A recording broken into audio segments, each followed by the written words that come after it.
Hello everyone, my name is Haris chaos. आज के इस वीडियो में हम स्टार्ट करने वाले हैं कंप्यूटर ग्राफिक्स का unit 4 which is light, colours, shading and hidden surfaces. तो चलिए स्टार्ट करते हैं। सबसे पहले जो चीज सीखने वाले हैं वो है कलर मॉडल्स। कलर मॉडल्स हम स्टार्ट करेंगे। तो इसमें सबसे पहला है प्रॉपर्टीज ऑफ लाइट। ये क्वेश्चन आ चुका है, discuss some properties of light ऐसा। तो वन बाय वन सारे प्रॉपर्टीज हम देखते हैं। सबसे पहले जो है वो है वेवलेंथ और कलर परसेप्शन। जो लाइट है वो बनी होती है इलेक्ट्रोमैग्नेटिक वेव्स से, और जो कलर हमें दिखता है, the colour that we perceive, वो रिलेटेड होता है उस लाइट के वेवलेंथ से। जितना कम वेवलेंथ रहेगा तो कलर्स जैसे वायलेट और ब्लू हमें दिखेंगे, और अगर ज्यादा वेवलेंथ रहेगा तो कुछ कलर्स रेड जैसे हमें दिखेंगे।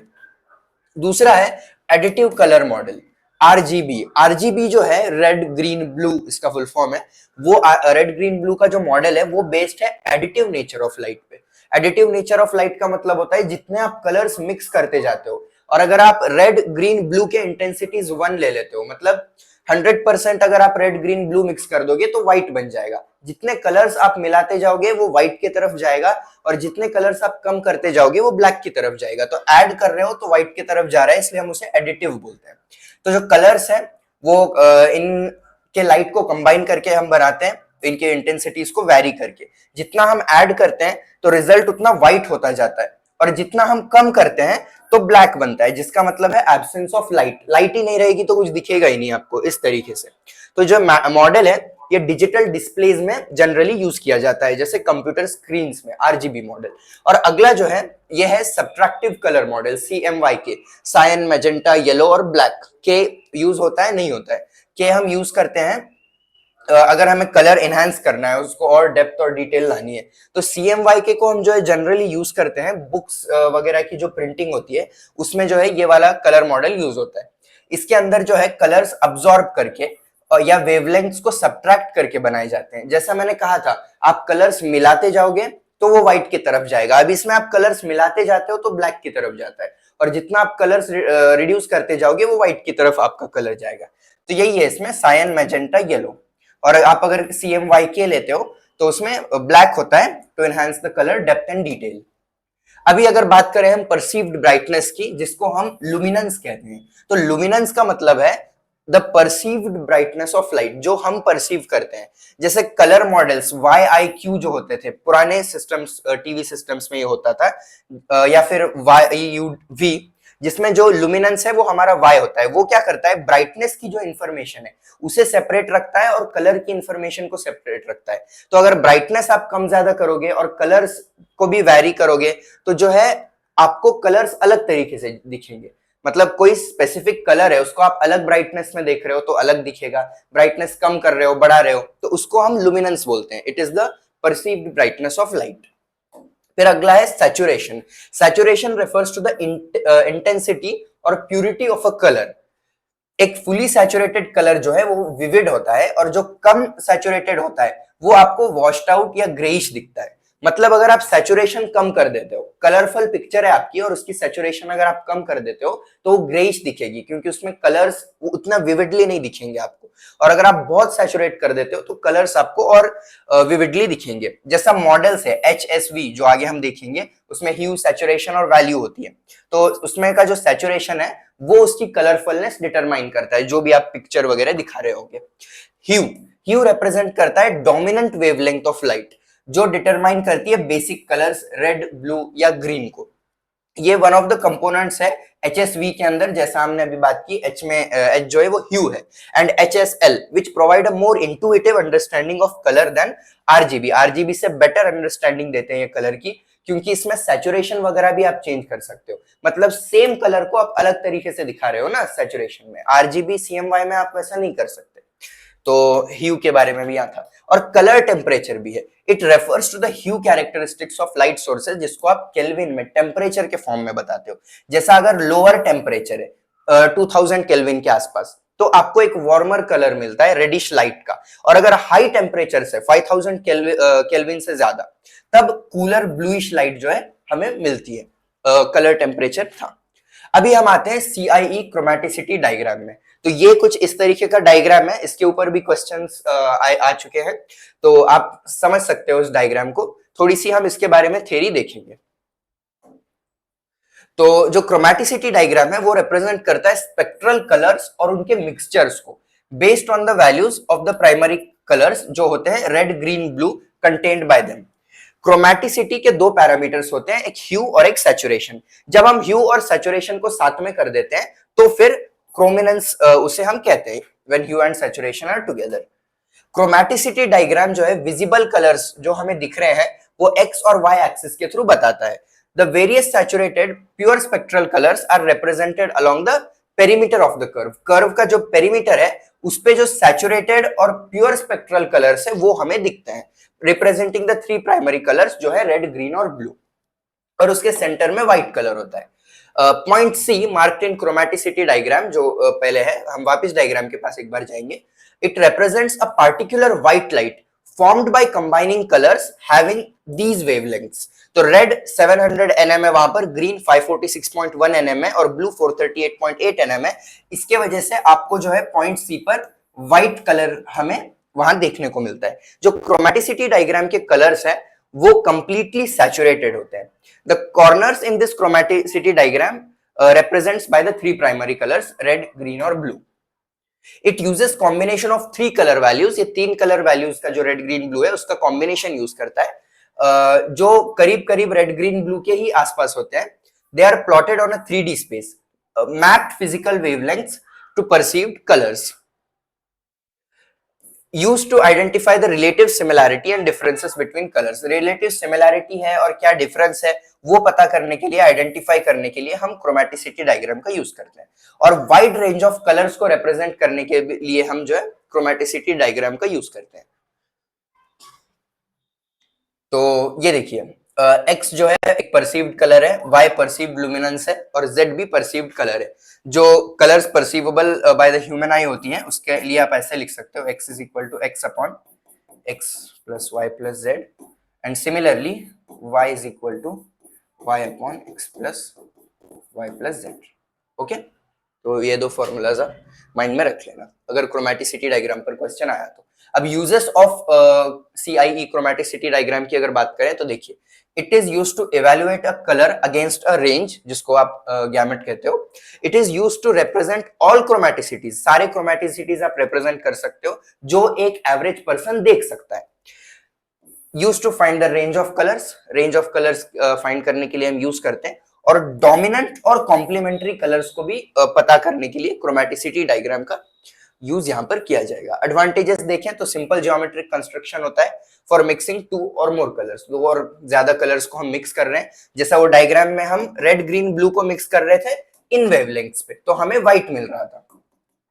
तो बेसिकली कलर्स मिक्स करने के लिए आप एक वेवलेंथ पे उन्हें शो करते हो।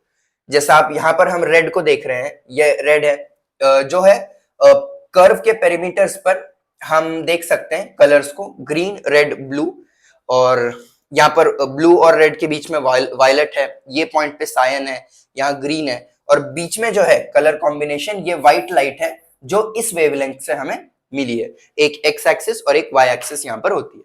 तो ये डायग्राम आप अच्छे से स्टडी करिए और थोड़ी सी थ्योरी पढ़ लीजिए, क्योंकि क्रोमेटिसिटी डायग्राम पर क्वेश्चंस कई बार पूछे जा रहे हैं।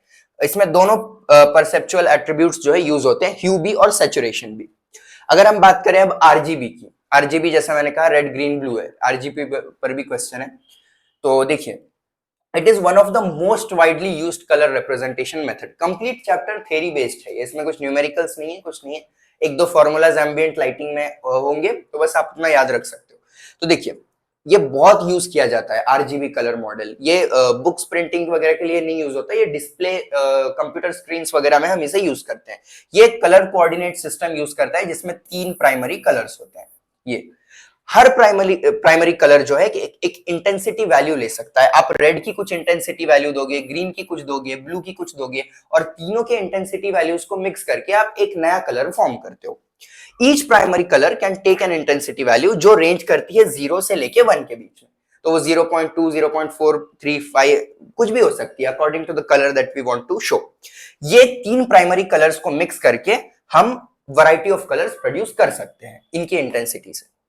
The collection of the colors obtained by such a linear combination of red, green and blue forms this cube-shaped RGB colour space. तो देखिए ये क्यूब आप याद रखना, अगर आरजीबी कलर मॉडल के बारे में पूछा गया तो देखिए ये क्यूब आपको बनाना है ऐसा तीन आप डायरेक्शन शो करना है, मतलब एक्स वाई जेड के तरह ही। बस यहाँ पर ये जो है ये आपका ग्रीन होता है ऊपर, यहाँ पर ब्लू है और यहाँ पर जो है रेड है। तो देखिए इसको आप इस तरीके से शो कर रहे हो, जो रेड है उसको आप स्टार्टिंग में लिखते हो, ये तीन कोऑर्डिनेट्स है आपके, समझिए आर जी बी। तो अगर आप लिख रहे हो 1,0,0, इसका मतलब क्या है कि कलर रेड है, क्योंकि रेड की इंटेंसिटी आपने 1 रख दी, इनको 0,0 ले लिया, so this colour is red, ये रेड है हमारा। और अगर आप ग्रीन की बात करोगे तो ग्रीन को आप 1 रख दोगे। सिमिलरली अगर ब्लू के लिए मुझे करना है तो मैं ब्लू को 1 रख दूंगा, 0,0,1 इस तरीके से। तो ये जो है कलर हम इस कोऑर्डिनेट सिस्टम से पता कर सकते हैं। तो जैसे कि आप देख रहे हो रेड, ग्रीन और ब्लू, मैंने जैसे कहा यहाँ पर आपको दिख रहे हैं उनके कोऑर्डिनेट्स ये पॉइंट पर। अभी देखिए ये जो पॉइंट है येलो वाला, ये रेड और ग्रीन के बीच में है। यहाँ पर येलो जो है 1,1,0 है, यहाँ पर ग्रीन की भी इंटेंसिटी ले ली हमने पूरी और रेड की इंटेंसिटी पूरी ली, 1,1 लेकर दोनों कलर्स को आप मिक्स करोगे तो येलो यहाँ पर फॉर्म होता है। उसी तरीके से यहाँ पर मैजेंटा है, जहां पे हमने ये 1 स्टार्टिंग में किसका है, हाँ रेड है, ये रेड आपने एक लिया और यहाँ पर एक ब्लू लिया, रेड और ब्लू मिक्स करके मैजेंटा हमने यहाँ पर फॉर्म किया हुआ है। तो ऐसा कोऑर्डिनेट्स के हेल्प से आप उन कलर्स को रिप्रेजेंट कर सकते हो। तो ये क्यूब पर ये देखिए ये जो पॉइंट है सेंटर पॉइंट, ये ब्लैक कलर है, यहाँ पर कोई कोऑर्डिनेट्स यूज नहीं किया। जैसा मैंने सबसे पहले बताया था ये एक एडिटिव कलर मॉडल होता है, अगर आप कुछ नहीं रखते उसके अंदर, सब कुछ 0 रखते हो तो कुछ लाइट नहीं होती, कलर होता है ब्लैक। और जैसा जैसा आप इंटेंसिटीज बढ़ाते हो, अगर फुल इंटेंसिटीज आपने कर दी, सारे मिक्स कर दिए कलर्स, तो व्हाइट कलर फॉर्म होता है। तो देखिए ऊपर जाने के बाद अगर तीनों इंटेंसिटीज है, रेड भी 1 है, ग्रीन भी 1 है, ब्लू भी 1 है, तो व्हाइट कलर फॉर्म होता है। जितना ऊपर जाओगे व्हाइट बनेगा, जितना नीचे आओगे ब्लैक बनेगा। और ये वाली जो लाइन है, ये वाली लाइन, ये व्हाइट से लेके ब्लैक तक की, ये लाइन को हम ग्रे एक्सिस कहते हैं, क्योंकि व्हाइट और ब्लैक के बीच में कई सारे ग्रे कलर्स वहां पर आपको दिखेंगे। तो आरजीबी कलर मॉडल इससे आप अच्छे से समझ सकते हो। जो कॉर्नर्स है आरजीबी क्यूब के, वो ओरिजिन कोऑर्डिनेट्स है जो करस्पॉन्ड करते हैं ब्लैक को, जैसा मैंने कहा 0,0,0, whereas the corner of the cube that is diagonally opposite जो था 1,1,1 वो करस्पॉन्ड करता है व्हाइट को। The diagonal line connecting black and white, जो ब्लैक एंड व्हाइट को कनेक्ट कर रही थी लाइन, वो होती है ग्रे एक्सिस। उसके अंदर सारे ग्रे कलर्स होते हैं, ब्लैक और व्हाइट से ही रिलेटेड, तो उसको आप बोलते हो ग्रे एक्सिस। जो आरजीबी कलर मॉडल है उसके N arbitrary colour with in the cube colour space can be specified by its colour coordinates, ये r, g, b, जैसा मैंने अभी जस्ट कहा। देखिए यहां पर एग्जांपल दिया हुआ है, ये ब्लैक के लिए, ये येलो के लिए और ग्रे के लिए ये कोऑर्डिनेट्स है प्रॉपर ग्रे कलर के लिए। डायग्राम वही है। Colour specification using the RGB model is an additive process. Additive मतलब कलर्स ऐड करोगे तो नए कलर्स फॉर्म होंगे। We begin with black, black से आप शुरुआत करते हो और जो कलर है चाहिए आप ऐड करते जाते हो बस। Concept RGB colour model is used in display monitor, displays के अंदर हम इसको यूज करते हैं। Intensities of the primary colours are added to get the resultant colour, resultant colour चाहने के लिए पाने के लिए जो इंटेंसिटीज करना है हम वो करते हैं। Thus the resultant color C lambda is expressed in RGB component as C lambda is equal to RR plus GG plus BB। तो इसके अंदर क्या है, रेड, ग्रीन, ब्लू, और ये जो स्मॉल लेटर में लिखा है वो है उनके इंटेंसिटीज। रेड की इतनी इंटेंसिटी, ग्रीन की इतनी इंटेंसिटी और ब्लू की इतनी इंटेंसिटी, ये सबको आप ऐड करते हो और ये जो सी लैम्डा है ये आपके नए कलर के कोऑर्डिनेट्स आप समझ सकते हो। Intensity, coordinates is the correct word here, उसकी इंटेंसिटी आप यहां से पता कर सकते हो। अब आते हैं हम HSV कलर मॉडल पे, hue saturation value. An HSV colour model is the most accurate colour model. ये काफी एक्यूरेट कलर मॉडल है as long as the way we perceive colours. अब हमें जैसा कलर्स दिखते हैं रियल लाइफ में वो HSV के थ्रू हम देख सकते हैं। The way humans perceive colours is not like how RGB और CMY के कलर मेक कलर्स। हमको जिस तरीके से कलर्स दिखते हैं वो RGB और CMY के जैसे नहीं होते, वो HSV से थोड़े प्रॉपर दिखते हैं। ये they are just primary colours fused. Spectrum बनाने के लिए प्राइमरी कलर्स को बस उनमें मिक्स कर दिया जाता है। H जो है वो ह्यू के लिए होता है, S सैचुरेशन के लिए और V वैल्यू के लिए। ये देखिए, ये कोन वाला डायग्राम आप अच्छे से याद रखना। If HSV is ever asked, imagine a cone with a spectrum of red to blue from right to left. ये देखिए, रेड हमारा यहाँ पर राइट में है, रेड से लेफ्ट की तरफ आप आ रहे हो तो यहाँ पर आप ब्लू देख सकते हो। From bottom to up the brightness increases, जैसा जैसा आप ऊपर जाते हो आपकी ब्राइटनेस भी इंक्रीज होती है। ये देखिए, नीचे से ऊपर आप जाओगे तो इसके अंदर जो है कलर्स के साथ साथ दूसरी चीजें भी मैटर कर रही है। उसमें कैसा था, रेड कलर इतना डाल दिया, ग्रीन उतना डाल दिया, नया कलर बन जाता है आपका। इसमें कलर तो बनता ही है, उसकी ब्राइटनेस कैसी होगी, उसकी सैचुरेशन, वो भी आप पता करते हो। नीचे से ऊपर आप जा रहे हो तो उसकी ब्राइटनेस भी जो है बढ़ती जाती है। A pictographic representation is shown here. The brightness increases. देखिए, ब्राइटनेस इतनी ज्यादा इंक्रीज हो जाती है कि इसलिए इस सेंटर में जो है ये वाला पॉइंट, ये व्हाइट होता है आपका। पूरी आप ब्राइटनेस अगर इंक्रीज कर देते हो तो व्हाइट कलर वहां पर दिखता है। अभी वन बाय वन हम देखते हैं। ह्यू जो है वो हमें शो करता है angle to look at the cylindrical disc. Cylindrical disc में हमें जो कलर चाहिए वो किस एंगल पे है वो हमें ह्यू से पता चलता है। तो ये एंगल्स आप याद रख लीजिए। 0 से 60 है तो रेड कलर उसमें होता है, फिर 60 से 120 में येलो, 120 से 180 में ग्रीन, उसके बाद सायन, उसके बाद ब्लू। सब में 60 डिग्रीज का जो है डिफरेंस है। ब्लू के बाद मैजेंटा, जैसा आप ये डायग्राम में देखिए, रेड 0 के ऊपर है, उसके बाद फिर हाँ रेड 0 पे है, फिर आप आते हो येलो पे, तो रेड के बाद येलो यहाँ पर 60 डिग्रीज पर है, फिर ये 120 डिग्रीज पे ग्रीन है, यहाँ पर 180 डिग्री पर सायन है, उसके बाद यहाँ पर 240 डिग्री पर ये है, और फिर उसके बाद ये 300 डिग्रीज पर यहाँ पर मैजेंटा होता है, 300 से 360 के बीच में। ओके, तो ये ह्यू से हमें पता चलता है। अब हम बात करते हैं सैचुरेशन की। सैचुरेशन वैल्यू जो हमें है वो बताती है how much quantity of respective colour must be added. कितनी क्वांटिटी आपको एक रिस्पेक्टिव कलर की डालनी है वो आप सैचुरेशन से पता करते हो। 100% सैचुरेशन का मतलब है कि कंप्लीट प्योर कलर को आप ऐड कर रहे हो, और 0% सैचुरेशन का मतलब है कि आप कलर को ऐड ही नहीं कर रहे हो उसमें। तो क्या मिलेगा आपको, ग्रे स्केल। मतलब आप रेड कलर की सैचुरेशन अगर 0% रखते हो, even though it is red, उसकी सैचुरेशन 0% है, तो क्या मिलेगा आपको, ग्रे स्केल। 100% सैचुरेशन रखोगे तो कलर आपको पूरा वाइब्रेंट एक प्रॉपर कलर दिखेगा। वैल्यू क्या होता है, वैल्यू रिप्रेजेंट करता है ब्राइटनेस को concerning the saturation of the colour. जो सैचुरेशन है कलर का वो ब्राइटनेस से आप देख सकते हो। 0 रिप्रेजेंट करता है टोटल ब्लैक डार्कनेस, कुछ आपको पिक्चर ही नहीं दिखेगी, और 100 का मतलब होता है कि फुल ब्राइटनेस आपको दिखेगी। वो सैचुरेशन के ऊपर भी डिपेंड करता है आपकी वैल्यू। अब एडवांटेजेस देखते हैं इसके। तो एडवांटेज HSV का ये है कि वो जनरलाइज करता है कि ह्यूमंस को कैसे कलर्स दिखते हैं, इसलिए वो मोस्ट एक्यूरेट डिपिक्शन उसे कहा जाता है कि कलर्स एक्चुअल में रियल में कैसे दिखेंगे कंप्यूटर स्क्रीन पे। क्योंकि एक ही कलर को आप अलग अलग तरीकों से देख रहे हो। रेड कलर ही आपको कम सैचुरेशन से, ज्यादा सैचुरेशन से ऐसे दिखाई देता है। और अब अगर एप्लीकेशंस की बात करें तो HSV मॉडल जो है वो यूज किया जाता है हिस्टोग्राम इक्वलाइजेशन के अंदर। फिर आपको ग्रे स्केल इमेजेस को अगर RGB में करना है तब आप यूज करते हो, और इमेजेस को अगर विजुअलाइज करना है वो भी काफी इजी हो जाता है। आप अगर H और S को प्लॉट करते हो तो जो V कंपोनेंट है वो हमें पता चल जाएगा, या फिर उल्टा, अगर आपको V और S पता है तो आप H प्लॉट कर सकते हो। तो इमेजेस को विजुअलाइज करना काफी इजी हो जाता है इस केस में। अब आते हैं हम CMY पे। CMY is cyan, magenta and yellow. तो देखिए, इसमें सायन, मैजेंटा, येलो कलर्स होते हैं एज प्राइमरी कलर्स, और ये सब्ट्रैक्टिव होता है जैसा हमने पहले देखा था। This model is used for describing colour output to hard copy devices. Books में जो होते हैं कलर्स वो इस मॉडल पर बेस्ड होते हैं, वो RGB पे नहीं रहते। वो बुक्स में जो भी आप प्रिंट देखते हो, अनलाइक वीडियो मॉनिटर्स में कैसा होता है, वो कलर पैटर्न जो है प्रोड्यूस करते हैं, वो लाइट जो भी है, light from the screen phosphor से जो भी लाइट आती है उनको कंबाइन करके एक कलर पैटर्न शो करते हैं।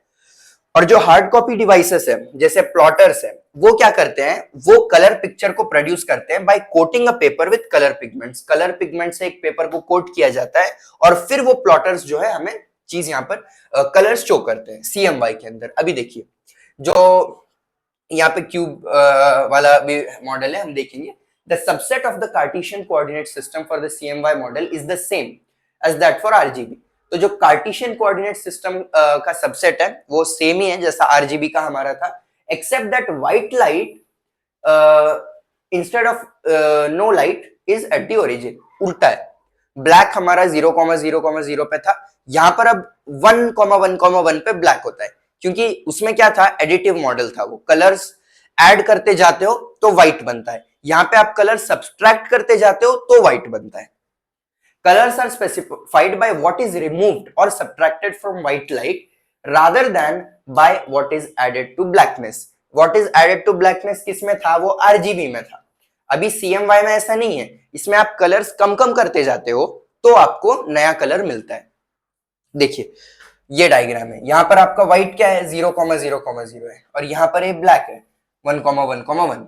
1,1,1 में क्या है, CMY, सायन मैजेंटा येलो. और ये जो है ये लाइन, इसको आप बोलते हो ग्रे एक्सेस, उसके अंदर सारे ग्रे कलर्स होते हैं.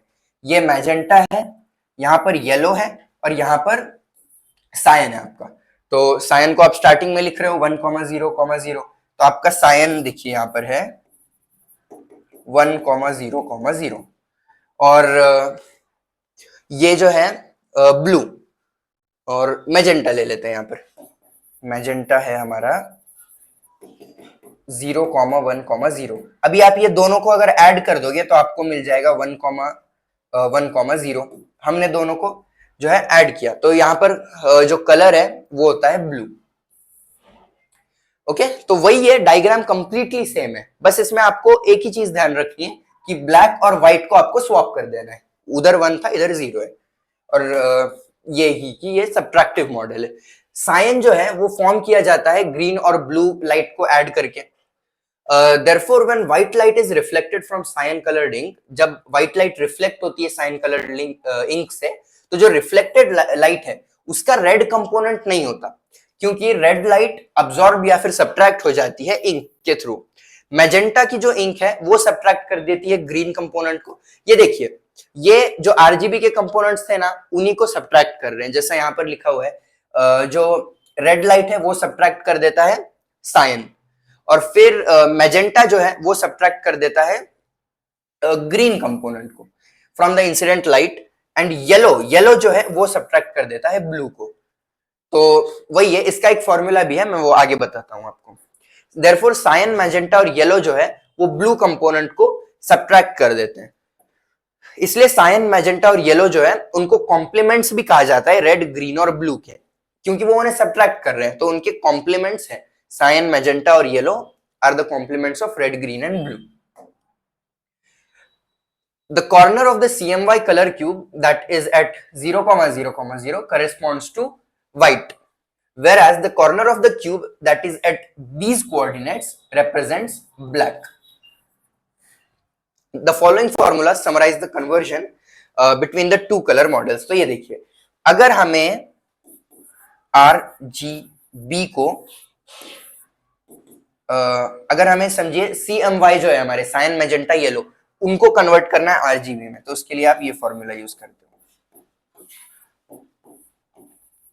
उन कलर्स को आप वहां से हटा रहे हो, ठीक है, ये चीज है. और अभी देखिए सिमिलर ही फॉर्मूला है, कुछ चेंज नहीं है उसमें. अगर आपको CMY को कन्वर्ट करना है आरजीबी के अंदर, तो आप उसमें से ये सब्ट्रैक्ट कर दोगे बस. मैंने वही लिख दिया फिर से. Actually what I meant to write was RGB. RGB में से अगर आप ये सब्ट्रैक्ट करते हो तो आपको मिलता है CY. तो फॉर्मूला सेम है, बस आरजीबी की जगह CMY लिखोगे, CMY की जगह RGB. If you want to convert these to, RGB को CMY में या CMY को आरजीबी में.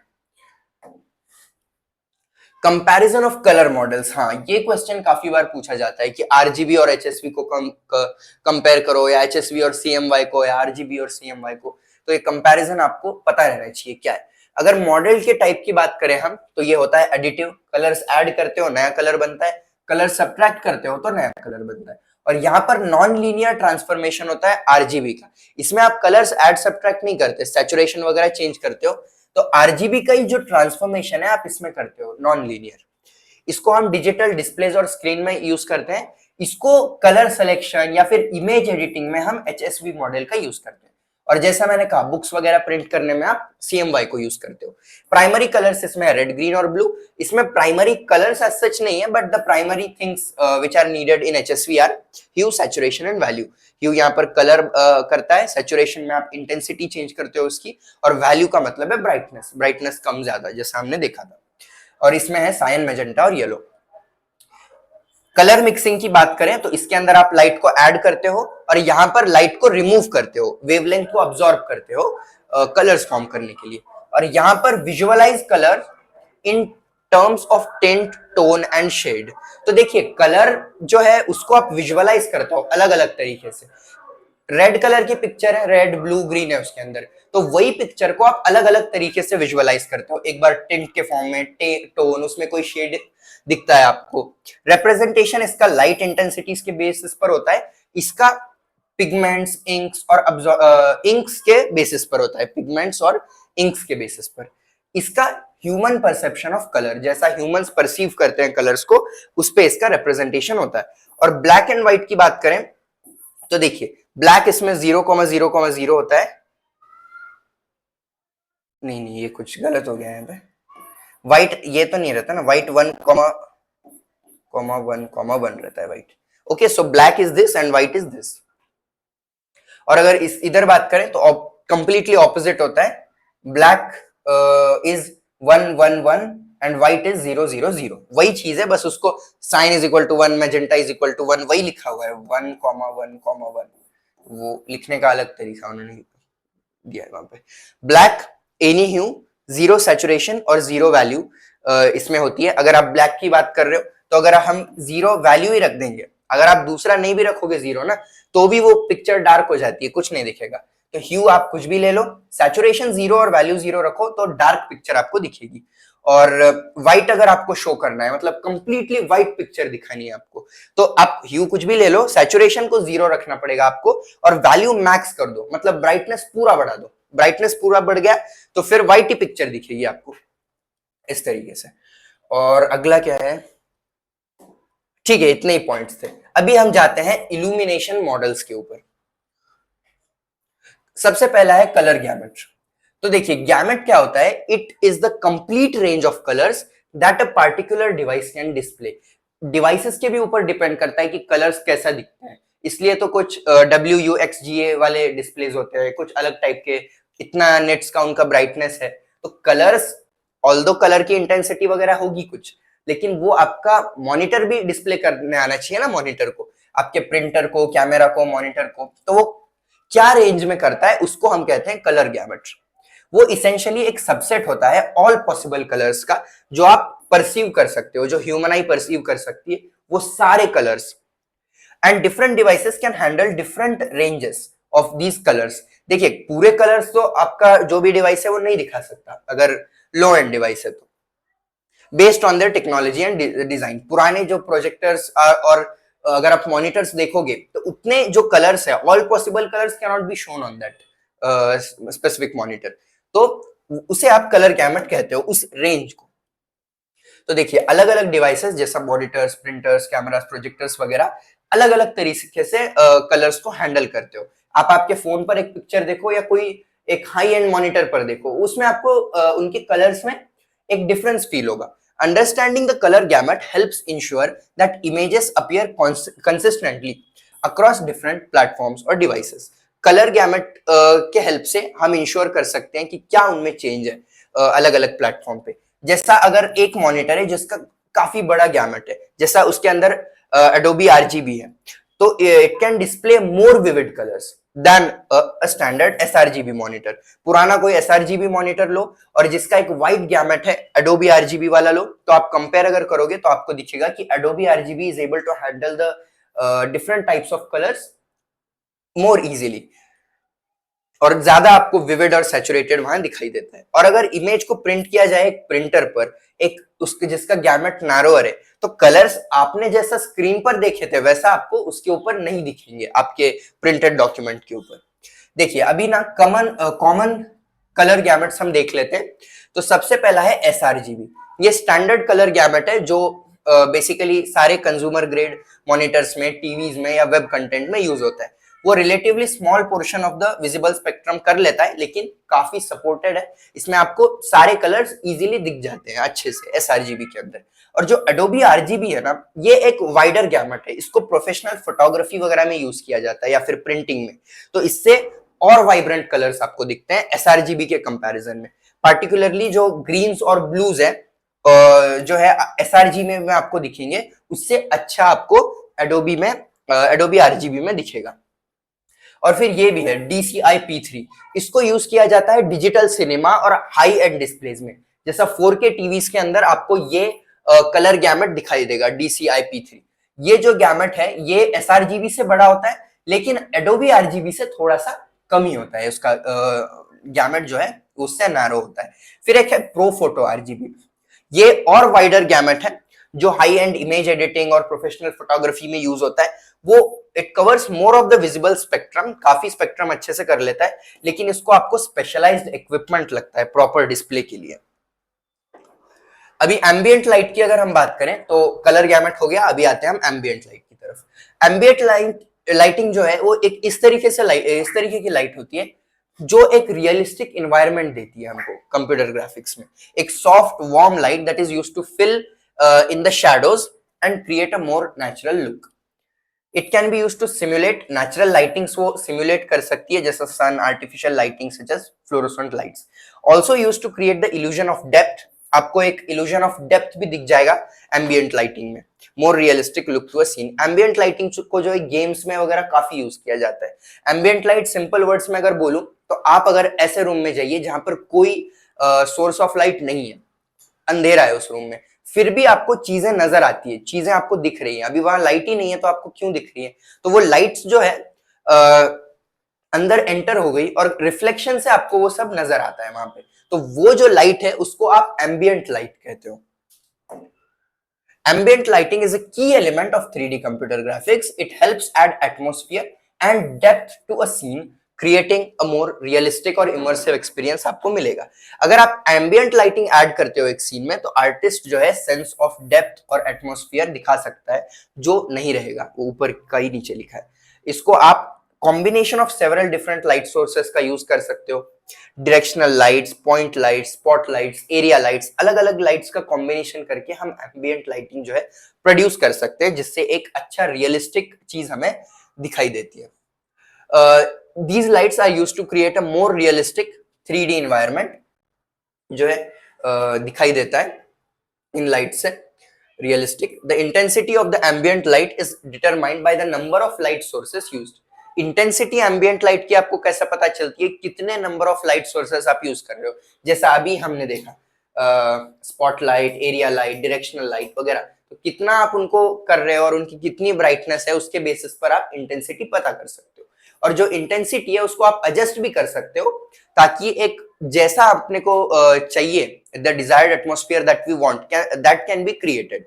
तो इसका एक फॉर्मूला है जो मैं यहाँ पर लिख देता हूँ। Intensity of ambient light is equal to KA into IA।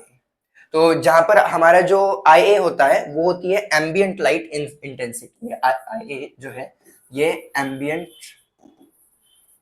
Light की इंटेंसिटी होती है, और ये जो KA होता है that is surface ambient reflectivity. इसको आप बोलते हो सरफेस एम्बिएंट रिफ्लेक्टिविटी। और ये जो है वैरी करती है, इट वेरीज फ्रॉम 0 to 1। सारे intensities they very from 0 to 1, so it's not something that is not common, but ये फॉर्मूला आप याद रख लो एम्बिएंट लाइटिंग का। अभी एक एग्जांपल है, ये क्वेश्चन एक्चुअली ऐसा आया हुआ है कई बार, explain it with an example, तो यहाँ पर एक एग्जांपल भी डाला है।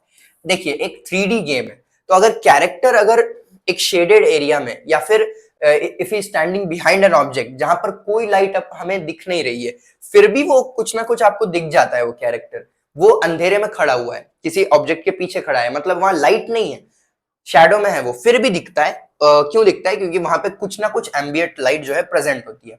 जैसा मैंने अभी जस्ट एग्जांपल दिया, कोई डायरेक्ट लाइट नहीं है रूम में, फिर भी डिमली वो विजिबल रहता है, कुछ चीजें हमें दिखाई देती है, क्योंकि due to the overall scene lighting is attributed to ambient light.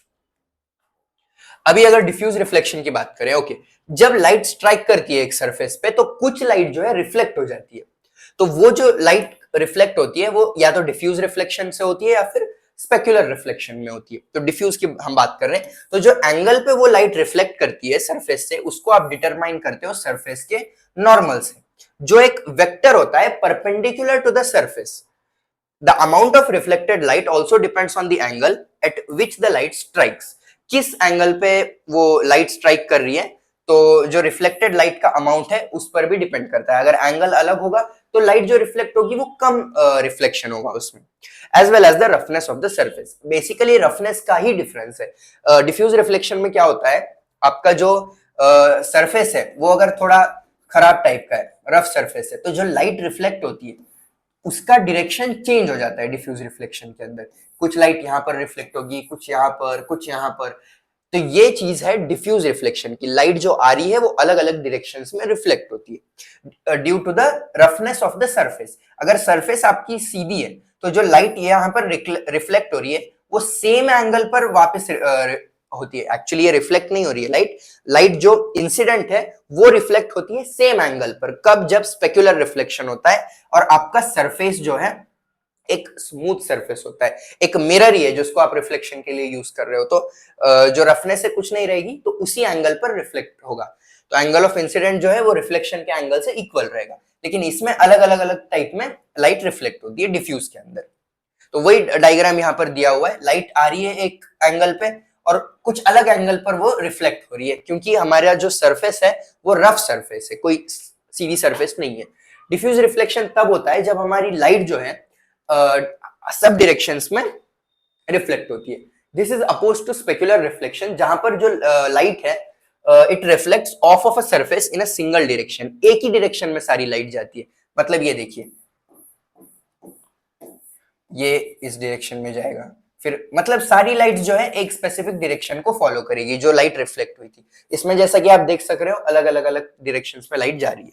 Diffuse reflection is what gives surfaces their matte appearance. तो मैट अपीयरेंस आपको डिफ्यूज रिफ्लेक्शन की वजह से आता है।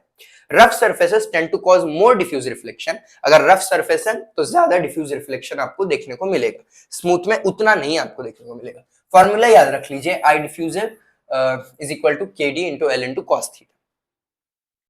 This is because rough surfaces have many different angles that they can reflect light off of. क्योंकि उनके पास अलग अलग एंगल मिल जा रहा है ना उनको, कोई नीचे तक लाइट जा रही है तो वो अलग डायरेक्शन एंगल पे जा रही है, कोई यहाँ से रिफ्लेक्ट हो रही है। तो रफ सरफेसेस में बहुत एंगल्स होने की वजह से लाइट अलग अलग डायरेक्शंस में रिफ्लेक्ट हो सकती है। और स्मूथ सरफेसेस में तो स्पेसिफिक एंगल मिलेगा, smooth as in extreme smooth नहीं बोल रहा हूं मैं जैसे मिरर, लेकिन अगर सेमी स्मूथ है, कुछ ना कुछ स्मूथनेस है, तो कम एंगल्स रहेंगे, वहां पे कम डिफ्यूज रिफ्लेक्शन देखने को मिलेगा। The colour of a डिफ्यूजली reflecting object it depends on the wavelength of the incoming light. तो जो कलर है डिफ्यूजली रिफ्लेक्टिंग लाइट का, वो डिपेंड करता है उसके इनकमिंग लाइट के वेवलेंथ पर, कलर उस पर डिपेंड करता है। और जो वेवलेंथ डिपेंडेंट अब्जॉर्प्शन है, और wavelength dependent absorption coefficient of the material के ऊपर भी वो डिपेंड करता है, कलर। फॉर एग्जांपल, अगर एक रेड ऑब्जेक्ट है वो आपको रेड दिखाई देता है क्योंकि वो सारे wavelengths of the light absorb कर लेता है except for red.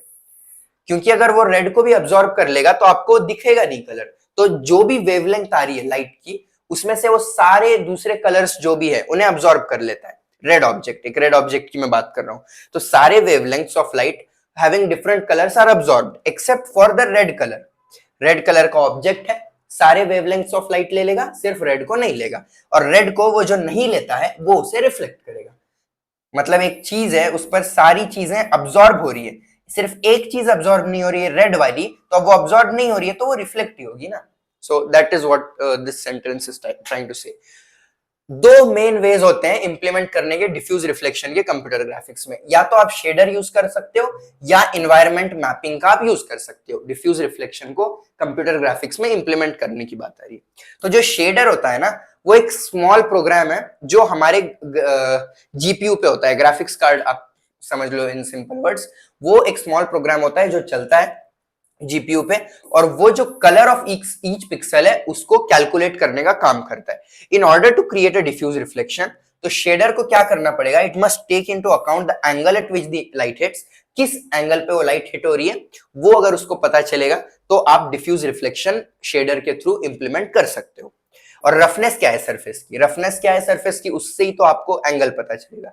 The roughest the surface the more scattered the light will be, जितना रफ आपका सरफेस रहेगा उतनी अलग अलग डायरेक्शंस में लाइट स्कैटर होगी। और दूसरा भी एक मेथड है कंप्यूटर ग्राफिक्स में इंप्लीमेंट करने का डिफ्यूज रिफ्लेक्शन को, विच इज इन्वायरमेंट मैपिंग। ये एक ऐसी टेक्निक है जहां पर हम एक टेक्सचर मैप को यूज करते हैं टू सिमुलेट डिफ्यूज रिफ्लेक्शंस को सिमुलेट करने में। ये जो टेक्सचर मैप है इसके अंदर इमेजेस होते हैं आजू बाजू के जो भी ऑब्जेक्ट्स है, सराउंडिंग ऑब्जेक्ट्स के, which are then projected onto the object जिस पे आपको रेंडर करना है। This technique is often used for real time rendering। Real time rendering अगर आपको करनी है, इंस्टेंटली आप कुछ भी आपने मॉडल किया है और उसको इन अ सेकंड आपको रेंडर करना है, तो because it can be computationally expensive to calculate diffuse reflections using shaders. तो अगर आपको रियल टाइम रेंडरिंग करनी है तो आप शेडर यूज करके काम करोगे तो काफी एक्सपेंसिव हो जाएगा, इसलिए हम यूज करते हैं इन्वायरमेंट मैपिंग को। टेक्सचर मैप का वहां पर यूज हो जाता है। अभी आते हैं हम स्पेक्युलर रिफ्लेक्शन पे। जब हम एक इल्यूमिनेट कर रहे हैं एक शाइनी सरफेस को, सच एज पॉलिश्ड मेटल या फिर कोई एप्पल, एक ब्राइट लाइट से, तो एप्पल के ऊपर आप लाइट जब दिखा रहे हो तो एक ब्राइट स्पॉट आपको दिखता है एप्पल के ऊपर, एप्पल समझ लो आप, जो ऑन दैट शाइनी सरफेस, उस शाइनी सरफेस पे, ये फिनोमेनन को हम स्पेक्युलर रिफ्लेक्शन बोलते हैं। जो the reflection of incident light in a concentrated region around the specular reflection is called specular reflection। specular reflection की वजह से जो हमारा हाईलाइट है, that the surface appears to be not in its original color but white, the color of incident light।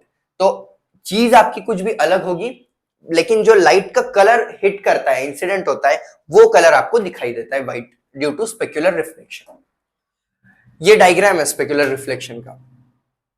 ये figure हमको show करती है specular reflection at a point on the illuminated surface. जो स्पेक्युलर रिफ्लेक्शन एंगल है वो equal होता है incident angle से। यहां पर जैसे आप देख सकते हो ये भी थीटा है और ये भी थीटा है, क्योंकि स्पेक्युलर रिफ्लेक्शन में जिस एंगल पर लाइट आ रही है उसी एंगल से रिफ्लेक्ट होती है। डिफ्यूज के अंदर ऐसा नहीं हो रहा था, तो ये दोनों एंगल सेम होते हैं। यहाँ पर ये भी थीटा है और ये भी थीटा है। ये है with the two angles measured on opposite sides of the unit normal surface vector n। इसके ऑपोजिट साइड्स को जो है मेजर करने के लिए हम ये यूज करते हैं n को यहाँ पर, जो हमारा एक यूनिट नॉर्मल वेक्टर होता है, ये दोनों रिफ्लेक्शन के बीच में। जैसा कि आप फिगर में देख सकते हो r जो है वो यूनिट वेक्टर है in the direction of ideal specular reflection. तो ये रिफ्लेक्शन यहाँ पर जो हो रहा है ये है आपका r, और उसके बाद l यूनिट वेक्टर है directed towards the point light. ये पॉइंट लाइट की तरफ हमने डायरेक्ट किया, मतलब लाइट हमारी यहां से आई ना, यहाँ पर जो भी लाइट है वो यहां से आई है, तो उसकी तरफ आप पॉइंट करते हो L को, और R जो है that is your reflected light, और V जो है वो है unit vector pointing to the viewer from the surface position. ये व्यूअर की तरफ पॉइंट कर रहा है, ये वाला point. So if viewer is somewhere watching, तो व्यूअर उधर है और ये R है, और ये दोनों के बीच में का जो एंगल होता है, आई एम सॉरी थीटा नहीं है वो, ये दोनों के बीच में का एंगल जो है दैट इज फाई, व्यूअर के पोजीशन के और जो रिफ्लेक्शन हुआ है उसके। ये एंगल फाई जो है वेक्टर आर और वेक्टर वी के बीच में, उसको हम कहते हैं viewing angle. Phi is called the viewing angle for an ideal reflector. For example a perfect mirror, अगर एक परफेक्ट मिरर है तो इंसिडेंट लाइट जो है it is reflected only in the specular reflection direction, वो उसी डायरेक्शन में होती है अगर आप एक परफेक्ट मिरर को यूज कर रहे हो। तो ऐसी केस में क्या हो जाता है, V और R जो है आपके कोइंसाइड कर जाते हैं, तो ये जो है ये R भी रहेगा और V भी यहीं पर रहेगा, ये V दूसरी तरफ नहीं शो करेगा। किस केस में, उस केस में जब आप एक परफेक्ट मिरर को यूज करते हो, तो इस केस में क्या होगा, R भी यहीं पर रहेगा और V भी यहीं पर रहेगा, तो जो एंगल फाई है आपका वो हो जाएगा 0 ऐसे केस में जब ये कोइंसाइड कर देंगे। Combined diffuse and specular reflections with multiple light sources. हाँ, तो ये भी है, अगर आप दोनों को कंबाइन कर देते हो, डिफ्यूज रिफ्लेक्शन को और स्पेक्युलर रिफ्लेक्शन को, एक सिंगल पॉइंट लाइट सोर्स के, तो उसका एक फॉर्मूला है जो मैं यहाँ पर लिखता हूँ, आई स्पेक्युलर का भी एक फॉर्मूला था, ठीक है, यहाँ पर लिख देते हैं। यस,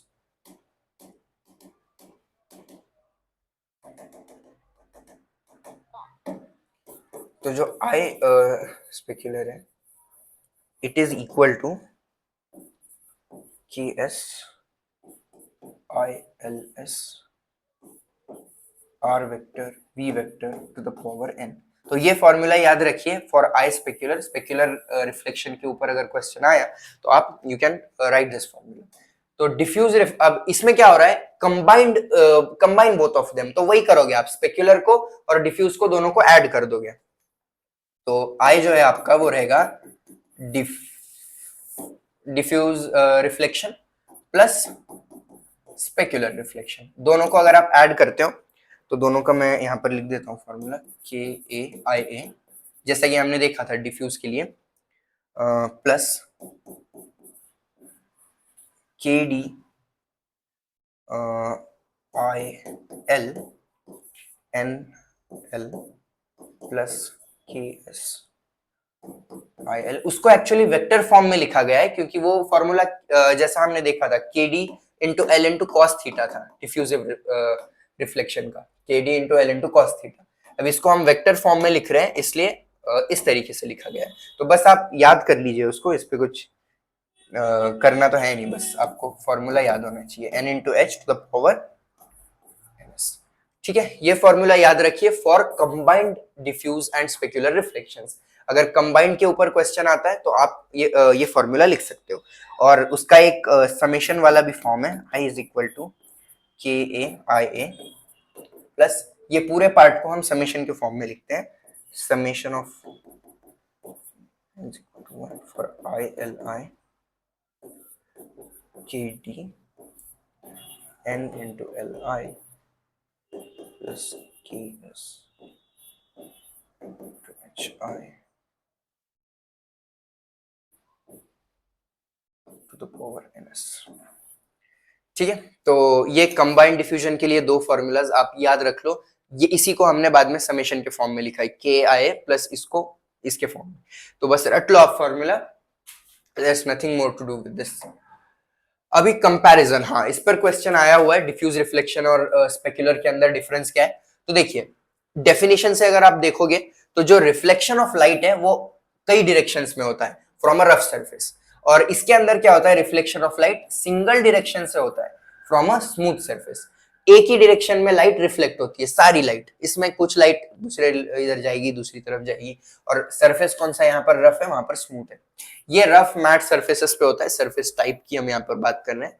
तो एग्जाम्पल पेपर, अनपॉलिश्ड वुड वगैरह है जहां पर रफ सरफेस होता है, और यहाँ पर स्मूथ या फिर शाइनी सरफेसेस पे आप करते हो, जैसा मिरर्स या फिर पॉलिश्ड मेटल। लाइट डिस्ट्रीब्यूशन की बात करें तो यहाँ पर लाइट हमारी इवनली स्कैटर होती है, जिससे सॉफ्ट आपको जो है इल्यूमिनेशन मिलता है, सॉफ्ट और यूनिफॉर्म इल्यूमिनेशन। यहाँ पर शार्प ब्राइट हाइलाइट्स आते हैं और डायरेक्शन जो है डिस्टिंक्ट होता है लाइट डिस्ट्रीब्यूशन का। एंगल की अगर हम बात करें तो इंटेंसिटी डिपेंड करती है on the angle between the light source and the surface normal.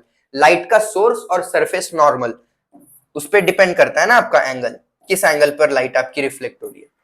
तो अकॉर्डिंग टू लैम्बर्ट्स लॉ, यहां पर इंटेंसिटी डिपेंड करती है between the viewer and the reflection direction. जैसा हमने देखा था यहाँ पर व्यूअर और रिफ्लेक्शन के बीच का जो एंगल है ये फाई, इसके ऊपर डिपेंड करता है हमारा स्पेक्युलर रिफ्लेक्शन। और यहाँ पर ये डिपेंड करता है जिस सरफेस नॉर्मल पर वो है, मतलब ये सरफेस, और किस पर वो रिफ्लेक्ट हुई, ये एंगल है आपका। और यहाँ पर जिस एंगल की हम बात कर रहे हैं वो व्यूअर के पोजीशन की और रिफ्लेक्टेड लाइट के का एंगल होता है। कलर कैरेक्टरिस्टिक्स की अगर बात करो तो कलर जो है आपको काफी कंसिस्टेंट फॉर्म में appears consistent from various angles. अलग अलग एंगल्स से जो है कलर हमें यहाँ पर कंसिस्टेंट दिखता है, primarily influenced by the surface colour. Colour और इंटेंसिटी जो है व्यूअर के पोजीशन के हिसाब से अलग अलग दिखाई दे सकते हैं। यहाँ पर विजुअल इफेक्ट देखो आप तो सॉफ्ट और नॉन रिफ्लेक्टिव अपीयरेंस होता है, यहाँ पे ब्राइट हाइलाइट्स और एक ग्लॉसी अपीयरेंस हमें देखने मिलता है।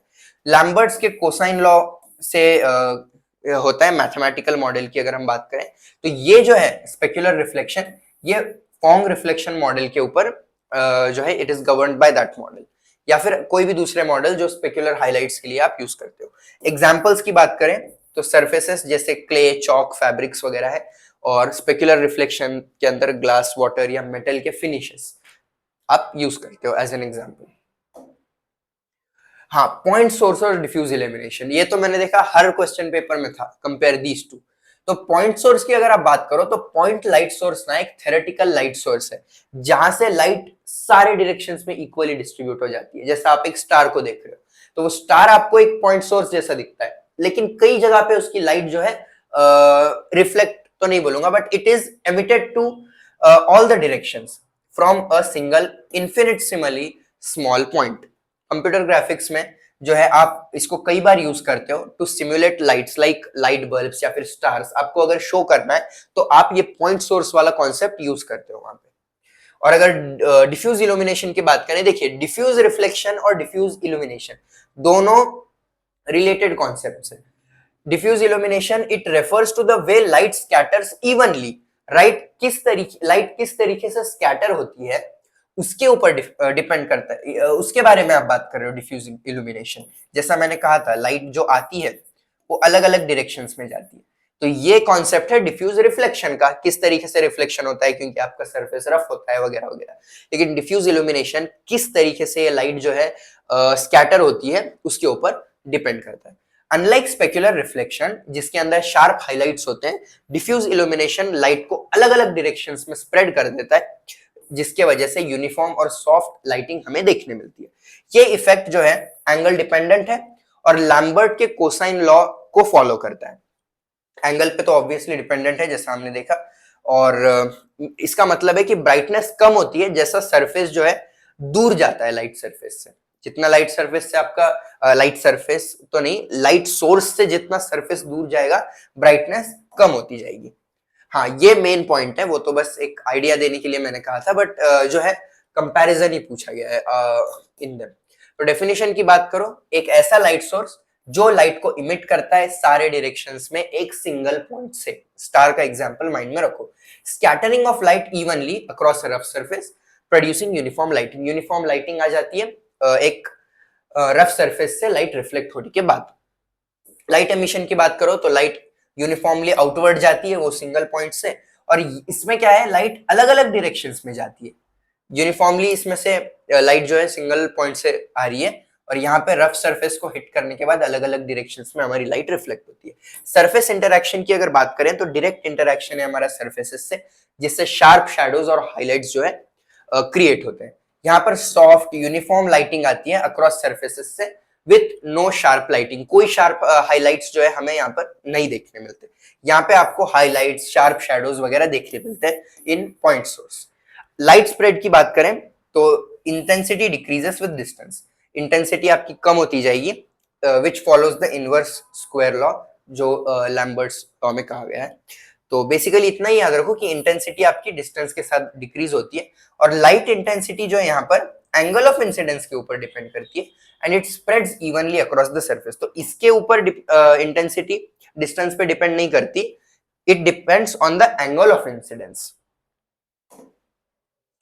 ब्राइटनेस डिपेंडेंस अगर देखें हम तो it is affected by the distance from the light source. Light source से डिस्टेंस आपका बढ़ेगा तो ब्राइटनेस कम ज्यादा दिखेगी आपको। ये सरफेस के ओरिएंटेशन पे डिपेंड करता है, सरफेस का ओरिएंटेशन अलग है तो फिर इल्यूमिनेशन डिफ्यूज की जो ब्राइटनेस है वो कम ज्यादा होगी। विजुअल इफेक्ट, शार्प कॉन्ट्रास्ट और शैडोज आते हैं। यहाँ पर कुछ शार्प कॉन्ट्रास्ट और शैडोज आपको नहीं देखने मिलते। सॉफ्ट नॉन डायरेक्शनल शेडिंग होती है जिसमें कोई डिस्टिंक्ट हाइलाइट्स नहीं होते, इसके अंदर हाइलाइट्स आपको देखने मिलते हैं। एग्जाम्पल है लाइट बल्ब, स्ट्रीट लैंप या फिर कोई स्टार। एक तरफ से काफी जो है एक पॉइंट से आपको लाइट मिलती है अलग अलग डायरेक्शंस में। लाइटिंग ऑन मैट सर्फेसेस जैसा पेपर या फिर अनपॉलिश्ड वॉल्स, वहां से जो लाइट रिफ्लेक्ट होके आ रही है उसको आप डिफ्यूज इल्यूमिनेशन में एग्जांपल के तौर पर देख सकते हो। अभी हम आते हैं शेडिंग एल्गोरिथम्स के ऊपर। ओके, तो सबसे पहला जो शेडिंग एल्गोरिथम हम देखने वाले हैं वो है हाफ टोन शेडिंग। तो देखिए बहुत सारे डिस्प्लेज और हार्ड कॉपी डिवाइसेस क्या होते हैं, बाई लेवल होते हैं। बाई लेवल का मतलब होता है कि सिर्फ वो दो इंटेंसिटी लेवल्स दिखा सकते हैं। तो ऐसे कुछ डिवाइसेस में हम क्या करते हैं, एक अपैरेंट इंक्रीज कर देते हैं इनके नंबर ऑफ अवेलेबल इंटेंसिटीज में। तो कैसे इंक्रीज करते हैं, bye incorporating multiple pixels positions into the display of each intensity value. मतलब एक इंटेंसिटी वैल्यू के अंदर हम अलग अलग पिक्सल के पोजीशंस को इनकॉर्पोरेट कर सकते हैं ताकि अलग अलग इंटेंसिटीज दिखे। वो कैसा होता है, देखिए अगर हम कोई बुक देखते हैं तो उनमें सिर्फ ब्लैक और व्हाइट कलर ही होता है, फिर भी हमको ग्रे के कई शेड्स देखने को मिलते हैं, ब्लैक और व्हाइट के अलग अलग टाइप के शेड्स देखने को मिलते हैं। तो वो शेड्स कैसे हम देख रहे हैं, हाफ टोन शेडिंग की वजह से। इसमें क्या होता है, देखिए हम अगर कोई छोटी सी चीज देखते हैं from a sufficiently large viewing distance, छोटी सी चीज आप कोई दूर के डिस्टेंस से देखते हो, तो हमारी आंखें क्या करती है, उनके डिटेल्स को थोड़ा इस तरीके से हमें दिखाती है कि वो उसका कलर जो है, मतलब समझिए छोटे छोटे जो पिक्सल्स है वो हम एज अ मिक्स्ड वे में देखते हैं। पिक्सल्स हमें वो नहीं दिखाई देते, वो सब मर्ज्ड एक तरीके से दिखता है। तो ये जो चीज है हाफ टोन शेडिंग में हम यूज करते हैं। देखिए the phenomenon of apparent increase in the number of available intensities by considering combined intensity of multiple pixels. Multiple pixels को हम जो है कंबाइन करके एक अलग इंटेंसिटी क्रिएट करने की कोशिश करते हैं। दो ही इंटेंसिटीज है हमारे पास, ब्लैक और व्हाइट, लेकिन हम पिक्सल्स के यूज से अलग अलग पिक्सल्स को इनकॉर्पोरेट करके उसके अंदर एक अलग इंटेंसिटी बनाने की कोशिश करते हैं, इंक्रीज करना चाहते हैं हम अवेलेबल इंटेंसिटीज को, उसे हम कहते हैं half toning. Half toning commonly printing में यूज होती है, ब्लैक एंड व्हाइट में, फोटोग्राफ्स में या न्यूज़पेपर में, मैगजीन्स में, बुक्स में, जहां पे हमारे पास सिंगल कलर प्रिंटिंग ही है, ब्लैक में ही आप प्रिंट करते हो। लेकिन उसमें कैसा करते हो, आप पिक्सल्स को इस तरीके से यूज करते हो कि ये व्हाइट और ब्लैक की इंटेंसिटीज ही आप इंक्रीज कर देते हो। कैसा इंक्रीज करते हो इंटेंसिटीज को, मल्टीपल पिक्सल्स का यूज करके।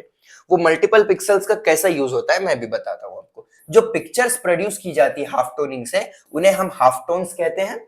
और कंप्यूटर ग्राफिक्स के अंदर हाफ टोन की जो रिप्रोडक्शंस है वो अप्रोक्सीमेट किए जाते हैं रेक्टेंगुलर पिक्सल के यूज से। समझिए 2x2 के पिक्सल्स में या 3x3 के पिक्सल्स में। और ये जो रीजन्स, इन रीजन्स को कॉल किया जाता है हाफ टोन पैटर्न्स या फिर पिक्सल पैटर्न्स। अभी ये कैसे पैटर्न्स होते हैं ये देखिए।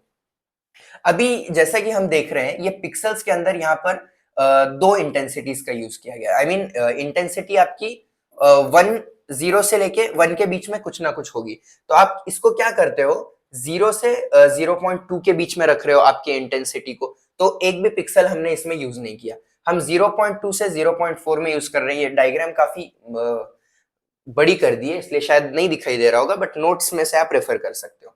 तो देखिए ये पिक्सल मैंने यहाँ पर एक ही यूज किया, यहाँ पर दो ही यूज किए। अभी हम इसको पिक्सल के फॉर्म में देख रहे हैं इसलिए आपको वो नजर आ रहा है कि ये पिक्सल्स है यहाँ पे। लेकिन हम जब उसको रियल में देखते हैं, बुक में देखते हैं, तो वो पिक्सल्स को इस तरीके से यूज करने से ऐसा ब्लैंक जगह नहीं दिखती आपको।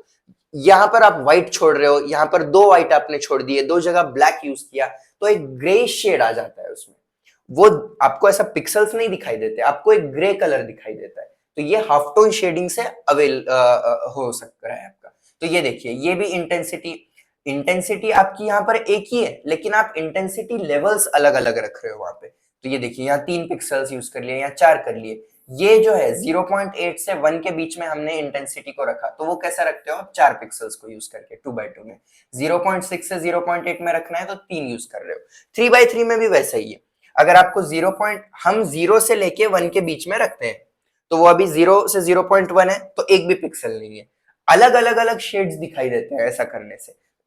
किसी में ये आपको पूरा ब्लैक दिखेगा, ये थोड़ा कम ब्लैक दिखेगा, ये और कम ब्लैक दिखेगा, तो आपको अलग अलग शेड्स दिखाई देते हैं।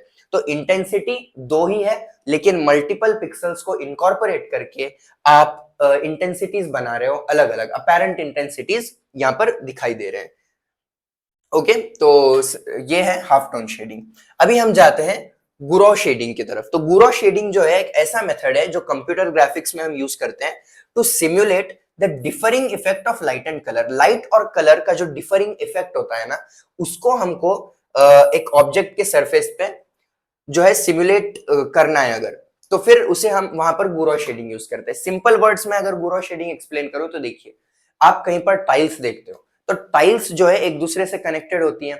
तो वो टाइल्स का जो कनेक्शन है वो हमें दिखाई देता है वहां पर, क्योंकि अगर समझिए सेम कलर के हैं, ऐसा मैं बोल रहा हूँ कि ये एक टाइल है, उससे ये दूसरी टाइल कनेक्टेड है, एक पॉलीगॉन दूसरे पॉलीगॉन से कनेक्टेड है, दोनों का कलर सेम है, तो ये एक्चुअल ऑब्जेक्ट जब होता है ना तो ये ऐसा दिखाई देता है कि ये अलग है और ये अलग है।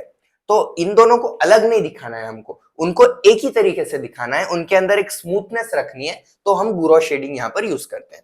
इंटेंसिटी इंटरपोलेशन का यहाँ पर यूज किया जाता है गुरो शेडिंग को डेवलप करने के लिए, और इंटेंसिटी इंटरपोलेशन के हेल्प से हर पिक्सल की इंटेंसिटी कैलकुलेट की जाती है। गुरो शेडिंग क्या करता है, एक पॉलीगॉन को शेड करता है by linearly interpolating intensity values across the surface. Intensity की वैल्यूज को इंटरपोलेट किया जाता है लीनियरली, और फिर आप शेड कर सकते हो आपके पॉलीगॉन को। इससे हम क्या करते हैं, अगर हमें दो इंटेंसिटीज पता है दो पॉइंट्स के, तो बीच की कोई भी पॉइंट अगर होगी उसकी इंटेंसिटी हम पता कर सकते हैं। By Guro shading, we can overcome the discontinued intensity values for each polygon. मतलब देखिए, मैं जैसा दो टाइल्स का एग्जांपल दे रहा था, तो उसमें ही जो भी इंटेंसिटी है जो हमें पता नहीं वो हम कर सकते हैं, और उसमें एक स्मूथनेस ला सकते हैं हमारे पॉलीगॉन के अंदर। एडजेसेंट पॉलीगॉन्स के जो कॉमन एजेस है, वो कॉमन एजेस में आप जो है ला सकते हो। जैसा अगर समझिए चार पॉलीगॉन्स कनेक्टेड है, तो एट दिस पॉइंट ये जो एज है ये सब लोग शेयर कर रहे हैं, तो इनको हमें इस तरीके से स्मूथ करना पड़ता है, शेड करना पड़ता है कि ये अलग अलग नहीं दिखना चाहिए, एक प्रॉपर पॉलीगॉन में ये दिखना चाहिए, एक स्मूथनेस उनमें होनी चाहिए। हर पॉलीगॉन सरफेस जो है रेंडर किया जाता है गुरो शेडिंग से कुछ कैलकुलेशंस परफॉर्म करके। वो कौन से कैलकुलेशन है, देखिए सबसे पहली स्टेप होती है एवरेज नॉर्मल वेक्टर को डिटरमाइन करना। एवरेज नॉर्मल वेक्टर कौन सा है आपके पॉलीगॉन में, और एक पॉलीगॉन वर्टेक्स को ऐड करना। Determining the average unit normal vertex at each polygon, ये आपकी पहली स्टेप है।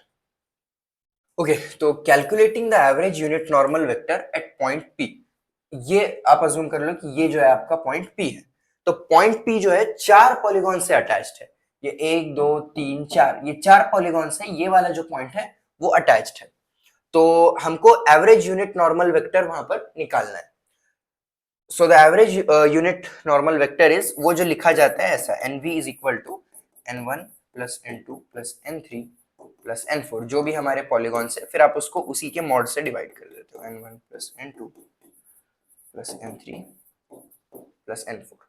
ठीक है, तो ये आपका जो है फॉर्मूला होता है for average unit normal vector. और अगर आप n पॉलीगॉन्स की बात कर रहे हो, तो n पॉलीगॉन्स के लिए जो है इस तरीके का फॉर्मूला होता है, summation of n I is equal to 1, and ये जो है आप n i लेते हो, और सिमिलरली इसी का आप मॉड से डिवाइड करोगे, I is equal to 1। Okay, so this is your formula, 1 is for average unit normal vector, और ये होता है फॉर n पॉलीगॉन्स।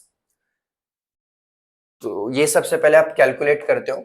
अभी देखिए फिर क्या करते हो, आप एक इल्यूमिनेशन मॉडल लगा देते हो हर वर्टेक्स के ऊपर, वर्टेक्स की इंटेंसिटी कैलकुलेट करने के लिए। और जो वर्टेक्स की इंटेंसिटीज होती है वो लीनियरली इंटरपोलेट की जाती है पॉलीगॉन के सरफेस के अक्रॉस। हर स्कैन लाइन पर जो इंटेंसिटी है इंटरसेक्शन की with a polygon edge, linear interpolation से आप जो है डिटरमाइन कर सकते हो। फिर उसके बाद जो है जब सरफेसेस को रेंडर करना है हमें कलर में, तो जो इंटेंसिटीज है कलर कंपोनेंट की वो हम वर्टाइसेस पे कैलकुलेट करते हैं। और उसके बाद गुरो जो है गुरो शेडिंग के लिए हम एक हिडन सरफेस एल्गोरिदम भी लगा दे सकते हैं to fill in the visible polygons along each scan line. तो जो भी विजिबल पॉलीगॉन्स है अभी इस पॉइंट पे, उनको फिल करने के लिए स्कैन लाइन के हेल्प से आप हिडन सरफेस एल्गोरिदम भी लगा सकते हो। हिडन सरफेस एल्गोरिदम के बारे में हम आगे देखेंगे। उसका मतलब होता है कि जो भी चीजें स्क्रीन पर आपके दिख नहीं रही है अभी, तो उनको आपको कुछ फिल नहीं करना है। जो स्क्रीन पर अभी अवेलेबल है सामने की चीज, ओवरलैप करती है कुछ चीजें, जैसा अभी देखिए एक पॉलीगॉन ये है, उसके ऊपर ये एक पॉलीगॉन है, तो ये अगर पॉलीगॉन उसके पीछे है तो वो इतना जो पार्ट है ये वाला अंदर जो आ रहा है उसको आप हाइड कर देते हो, अंदर वाले पार्ट को आप हाइड कर देते हो, और फिर उसको आप फिल कर सकते हो। तो वो हिडन सरफेस एल्गोरिदम के साथ आप उसको मिक्स करके कर सकते हो। अभी आते हैं हम फॉन्ग शेडिंग के ऊपर। तो एक और एक्यूरेट मेथड है पॉलीगॉन को रेंडर करने के लिए, जो थोड़ा सा बेटर है गुरो शेडिंग से। तो इसमें क्या करते हैं, हम इंटरपोलेट करते हैं नॉर्मल वेक्टर को और फिर इल्यूमिनेशन मॉडल लगाते हैं हर सरफेस पॉइंट पे। उसमें हम ऐसा नहीं कर रहे थे, उसमें हम सिर्फ एजेस के ऊपर जो है इल्यूमिनेशन मॉडल लगा रहे थे। तो उसमें कैसा होता है, पॉलीगॉन के एजेस सब प्रॉपरली दिखते हैं, लेकिन जो उसका मेन है पॉइंट, फॉर एग्जाम्पल ये मेरा पॉलीगॉन है कुछ, तो इसके जो एजेस रहेंगे, अगर मैं इसको और एक पॉलीगॉन से कनेक्ट करता हूं, तो एजेस सब आपके प्रॉपर दिखेंगे, स्मूथ दिखेंगे, लेकिन अंदर वाला जो पार्ट है ना, वो उतना स्मूथ नहीं दिखेगा। लेकिन फॉन्ग शेडिंग के अंदर हम क्या करते हैं, नॉर्मल वेक्टर को इंटरपोलेट पहले करते हैं और फिर अप्लाई करते हैं इल्यूमिनेशन मॉडल। इससे थोड़ा सा जो है अच्छी क्वालिटी दिखती है इसमें। तो देखिए ये मेथड जो है फोंग बुई टोंग ने किया था, तो इसका फोंग शेडिंग हम बोलते हैं, या फिर नॉर्मल वेक्टर इंटरपोलेशन शेडिंग भी इसे कहा जाता है। एक दो नाम जो उनके एक्स्ट्रा रहते हैं वो भी आपको पता रहना चाहिए, because if the question is asked in that way then also you will be able to answer it. फिर ये क्या करता है, काफी रियलिस्टिक हाइलाइट्स देता है उसके कंपैरिजन में पहले जो हमने देखा, और greatly reduces the mark band effect. Mark band effect का मतलब क्या होता है, ये देखिए, ये एक डायग्राम है यहाँ पर, अगर आपको दिखाई दे रही होगी तो, ये जो भी है कलर्स का चेंज यहाँ पर जो हो रहा है, ये यहाँ पर बीच में एक लाइन दिखाई दे रही है जब कलर्स चेंज हो रहे हैं एक के बाद एक के बाद एक, ये ऐसी एक लाइन है इनके बीच में, जहां पर कलर चेंज हो रहा है वहां पर एक लाइन दिखाई दे रही है। ये लाइन दिखने की क्या जरूरत है, जब कलर चेंज हो रहा है तो बस एक कलर में चेंज हमें दिखाई देना चाहिए ना, ये बीच में की लाइन की क्या जरूरत है। तो ये जो लाइन आती है ना, इसको हम बोलते हैं मार्क बैंड इफेक्ट। ये लाइन से हमें डिस्टर्बेंस हो रहा है ना, एक प्रॉपर स्मूथनेस नहीं दिख रही है उसमें, तो ये जो मार्क बैंड इफेक्ट है ये इसमें नहीं होता फॉन्ग शेडिंग में। A polygon surface is rendered using Phong shading by carrying out the following steps. ये steps आप लगाते हो। सबसे पहले आप डिटरमाइन करते हो एवरेज यूनिट नॉर्मल वेक्टर हर पॉलीगॉन वर्टेक्स पे, जैसा हमने पहले किया था, सेम स्टेप है। उसके बाद लिनियरली इंटरपोलेट करते हो आप वर्टेक्स नॉर्मल्स को over the surface of the polygon. ये चीज हम पहले नहीं कर रहे थे, उसमें बस आप यही कर रहे थे, हर पॉलीगॉन वर्टेक्स पे का एवरेज यूनिट नॉर्मल वेक्टर निकाल रहे थे। अभी हम इस पे सरफेस का भी करते हैं। सरफेस का भी करने से सरफेस के ऊपर भी स्मूथनेस होती है। ये मेरा अगर कोई पॉलीगॉन है तो वर्टेक्स तो स्मूथ रहेंगे ही उसके, और जो सरफेस है अंदर का है उसमें भी स्मूथनेस आपकी दिखेगी। Apply N illumination model along each scan line, हर स्कैन लाइन के ऊपर। आई होप स्कैन लाइन आपको पता होगा, स्कैन लाइन का जो है वन बाय वन जो है वो करता जाता है स्कैन। ये कोई लाइन है तो इसको हम स्कैन लाइन बोलते हैं, फिर वो अगले पॉइंट पर जाता है, फिर वो स्कैन करता है। तो हर स्कैन लाइन पे जो है हम एक इल्यूमिनेशन मॉडल लगाते हैं प्रोजेक्टेड पिक्सल इंटेंसिटीज को कैलकुलेट करने के लिए। इसके अंदर कैलकुलेशंस बहुत ज्यादा है ये मॉडल के अंदर फॉन्ग शेडिंग में। तो देखिए, interpolation of the surface normal along a polynomial edge between two vertices as shown in figure. तो देखिए यहाँ पर जो है एक हमारा पॉलीगॉन है, तो ये पॉलीगॉन को हमें इंटरपोलेट करना है, इसके सरफेस नॉर्मल्स को और इसके वर्टाइसेस को भी। तो ये यहाँ पर आप एक देख सकते हो n3, यहाँ पर एक n2 है और वहां पर एक n1 है, और ये n हम यहाँ पर यूज कर रहे हैं सरफेस नॉर्मल के, सरफेस नॉर्मल को इंटरपोलेट करने के लिए। वर्टाइसेस तो आप इंटरपोलेट करते ही हो, वो तो हम गुरो शेडिंग में भी कर रहे थे। यहाँ पर सरफेस भी आपकी जो है हर स्कैन लाइन पर इंटरपोलेट की जाती है। तो जो है ये हमारी स्कैन लाइन है, जैसा ही स्कैन कर रहे हो आप उस पॉलीगॉन को, और फिर सरफेस के इंटरपोलेशन के लिए हमने यहाँ पर n वेक्टर का यूज किया है, और n1 n2 और n3 यहाँ पर आप देख सकते हो सबके लिए। ये यहाँ पर एक n2 है इसके लिए, और यहाँ पर n1 और यहाँ पर n3। तो इसका एक फॉर्मूला है which is for the unit vector जो है n is equal to y minus y2 upon y1 minus y2 plus y minus y upon y minus y1 minus y2 into n1. Okay, so this is the formula for the unit vector n in Phong shading. ये formula बस आप याद रख लो। अब हम बात करते हैं इंक्रीमेंटल मेथड्स के बारे में। इंक्रीमेंटल मेथड्स का हम यूज करते हैं to evaluate normals between scan lines and along each scan line. हर स्कैन लाइन में जो है नॉर्मल्स इवेलुएट करने के लिए हम इंक्रीमेंटल मेथड का यूज करते हैं। हर पिक्सल पोजीशन पे along a scan line illumination model को हम अप्लाई करते हैं। जैसा आपने देखा यहाँ पर एक बार हमने इल्यूमिनेशन मॉडल को अप्लाई किया, फिर ये स्कैन लाइन एक ऊपर जाएगी एक यूनिट, फिर उसके बाद ऐसा ऐसा ऐसा स्कैन लाइन ऊपर जाती जाएगी, तो वहां पर इल्यूमिनेशन मॉडल हमारा लगाया जाएगा। इंटेंसिटी कैलकुलेशन एक अप्रोक्सीमेटेड नॉर्मल का यूज करके हर पॉइंट पे स्कैन लाइन के हेल्प से काफी एक्यूरेट रिजल्ट्स प्रोड्यूस करते हैं than the direct interpolation of intensities, जैसा हम गुरो शेडिंग में करते थे। वहां पर हम डायरेक्ट इंटरपोलेशन करते थे इंटेंसिटीज का, यहाँ पे वैसा नहीं किया जाता है। ट्रेड ऑफ यही है कि कैलकुलेशंस बहुत ज्यादा हो जाते हैं फॉन्ग शेडिंग के अंदर, डिसएडवांटेज उसका वो एक ही है। अभी ये कंपैरिजन आप देख लीजिए, कंपैरिजन भी आया था एक बार कि गुरो शेडिंग और फॉन्ग शेडिंग में क्या डिफरेंस है। तो गुरो शेडिंग हेनरी गुरो ने बनाया था 1917 में, और फॉन्ग शेडिंग जो है फॉन्ग बुई टोंग ने बनाया था 1973 में। और ये क्या करता है, इल्यूमिनेशन को इवेलुएट करता है बॉर्डर वर्टाइसिस पे और फिर उसे इंटरपोलेट करता है। ये बॉर्डर वर्टाइसिस पे नहीं करता, ये हर पॉइंट पे करता है पॉलीगॉन सरफेस के। बॉर्डर वर्टाइसिस पे तो आप सबसे पहले करते हो, फिर स्कैन लाइन पे हर पॉइंट पे जो है आप हर पॉलीगॉन सरफेस पे इवेलुएट करते हो उसे। फिर interpolates colours along edges and the scan line, ये अलोंग एजेस और फिर स्कैन लाइन पे कलर्स को इंटरपोलेट करता है, और ये जो है ना नॉर्मल्स को इंटरपोलेट करता है, कलर्स को इंटरपोलेट नहीं करता। ये फॉन्ग शेडिंग से चीपर है, ये गुरो शेडिंग से महंगा है फॉन्ग शेडिंग। लाइटिंग इक्वेशन जो है सिर्फ वर्टाइसिस पे यूज किया जाता है, जो भी आपका पॉलीगॉन है सिर्फ वर्टाइसिस पे आपका लाइटिंग इक्वेशन यूज होता है। यहाँ पर हर पिक्सल पे हर जगह पे लाइटिंग इक्वेशन का यूज किया जाएगा। रिक्वायर्स एवरेज प्रोसेसिंग और लेस टाइम, एवरेज प्रोसेसिंग चल जाएगी इसमें, और टाइम भी आप कम टाइम में उसे कर सकते हो। इसमें हाई प्रोसेसिंग और टाइम भी काफी ज्यादा लगता है। और अगर बात करें क्वालिटी की, तो यहाँ पे ठीक ठाक क्वालिटी आती है, एवरेज क्वालिटी होती है फॉन्ग शेडिंग के अंदर, लेकिन आपको काफी अच्छी क्वालिटी देखने को मिलती है। सरफेसेस यहाँ पर स्मूथ होते हैं, यहाँ पे स्मूथ सरफेसेस के साथ साथ शाइनिंग सरफेसेस भी हमें देखने मिलते हैं। यहाँ पर जो है लेस एक्यूरेट रिजल्ट्स मिलते हैं आपको, और यहाँ पे काफी अच्छे एक्यूरेट रिजल्ट्स आते हैं। ये चीपर और कॉस्टलियर का तो ऑलरेडी रिपीट हो गया पॉइंट। तो ये जो डायग्राम है ना, यहाँ पर सेम ही दिख रही होगी actually. Okay, the diagram is quite same, लेकिन ये देखिए इसमें कैसा होता है, गुरो शेडिंग में आपको ऐसा ही डायग्राम दिखेगा, सर्कल है उसके अंदर रेड कलर है। फॉन्ग शेडिंग के अंदर थोड़ा सा ना रिफ्लेक्शन भी हमें दिखने में आता है, थोड़ा सा एक शाइनिंग टाइप की चीज जो है आप दिखा सकते हो थोड़ा सा, क्योंकि ये जो है आप ऊपर ऊपर भी करते हो, उस पॉलीगॉन सरफेस के ऊपर ऊपर भी जो है आप स्कैन कर रहे हो, इसमें कुछ नहीं कर रहे, तो उसका स्मूथ के साथ साथ शाइनिंग सरफेस भी रहता है, तो थोड़ा सा जो है सरफेस उसका शाइन कर रहा है ऐसा आपको दिखाना चाहिए आपके डायग्राम में। तो इसको सादा नॉर्मल दिखा दो बस गुरो को।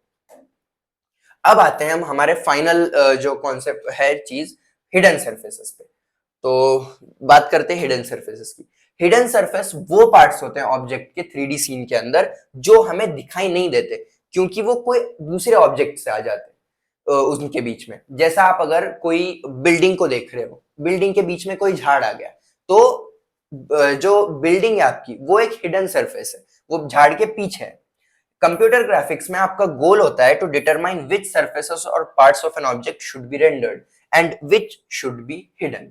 अभी जैसा मैं बोल रहा था कि झाड़ है, उसके पीछे कोई बिल्डिंग है, तो वो जो बिल्डिंग है वैसा भी अगर आपको दिखाई नहीं दे रही है तो रेंडर करने में सेंस ही नहीं है कोई, या फिर वो बिल्डिंग के पीछे और कोई बिल्डिंग होगी, मतलब जो चीज वैसा भी दिखाई नहीं देने वाली है, आप अगर उसको रेंडर कर रहे हो तो अननेसेसरी मेमोरी आप वेस्ट कर रहे हो और काफी स्लो प्रोसेस करवा दे रहे हो आपके कंप्यूटर की, क्योंकि वो चीज वैसा भी नहीं दिखने वाली है। तो वो अगर दिखने ही नहीं वाली है तो आप उसको डिलीट कर देना चाहिए, उसको आपको रेंडर ही नहीं करना चाहिए।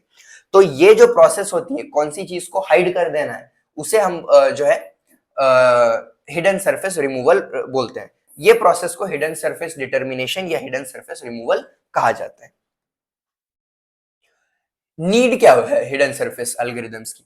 तो देखिए नीड यही है कि हमको 3D सीन्स जो भी है हमारे, वो 2D डिस्प्लेस पर दिखाने हैं। तो जो 2D डिस्प्लेस पर चीज नहीं दिखने वाली है उसको हाइड करना है, हमें रिमूव करना है हिडन सरफेस को। जब हम एक 3D सीन को रेंडर कर रहे हैं तो कुछ ऑब्जेक्ट्स या कुछ पार्ट्स जो है दूसरे ऑब्जेक्ट से ऑब्स्कर होते हैं, वो उनके बीच में आ जाते हैं वो दूसरे पार्ट्स।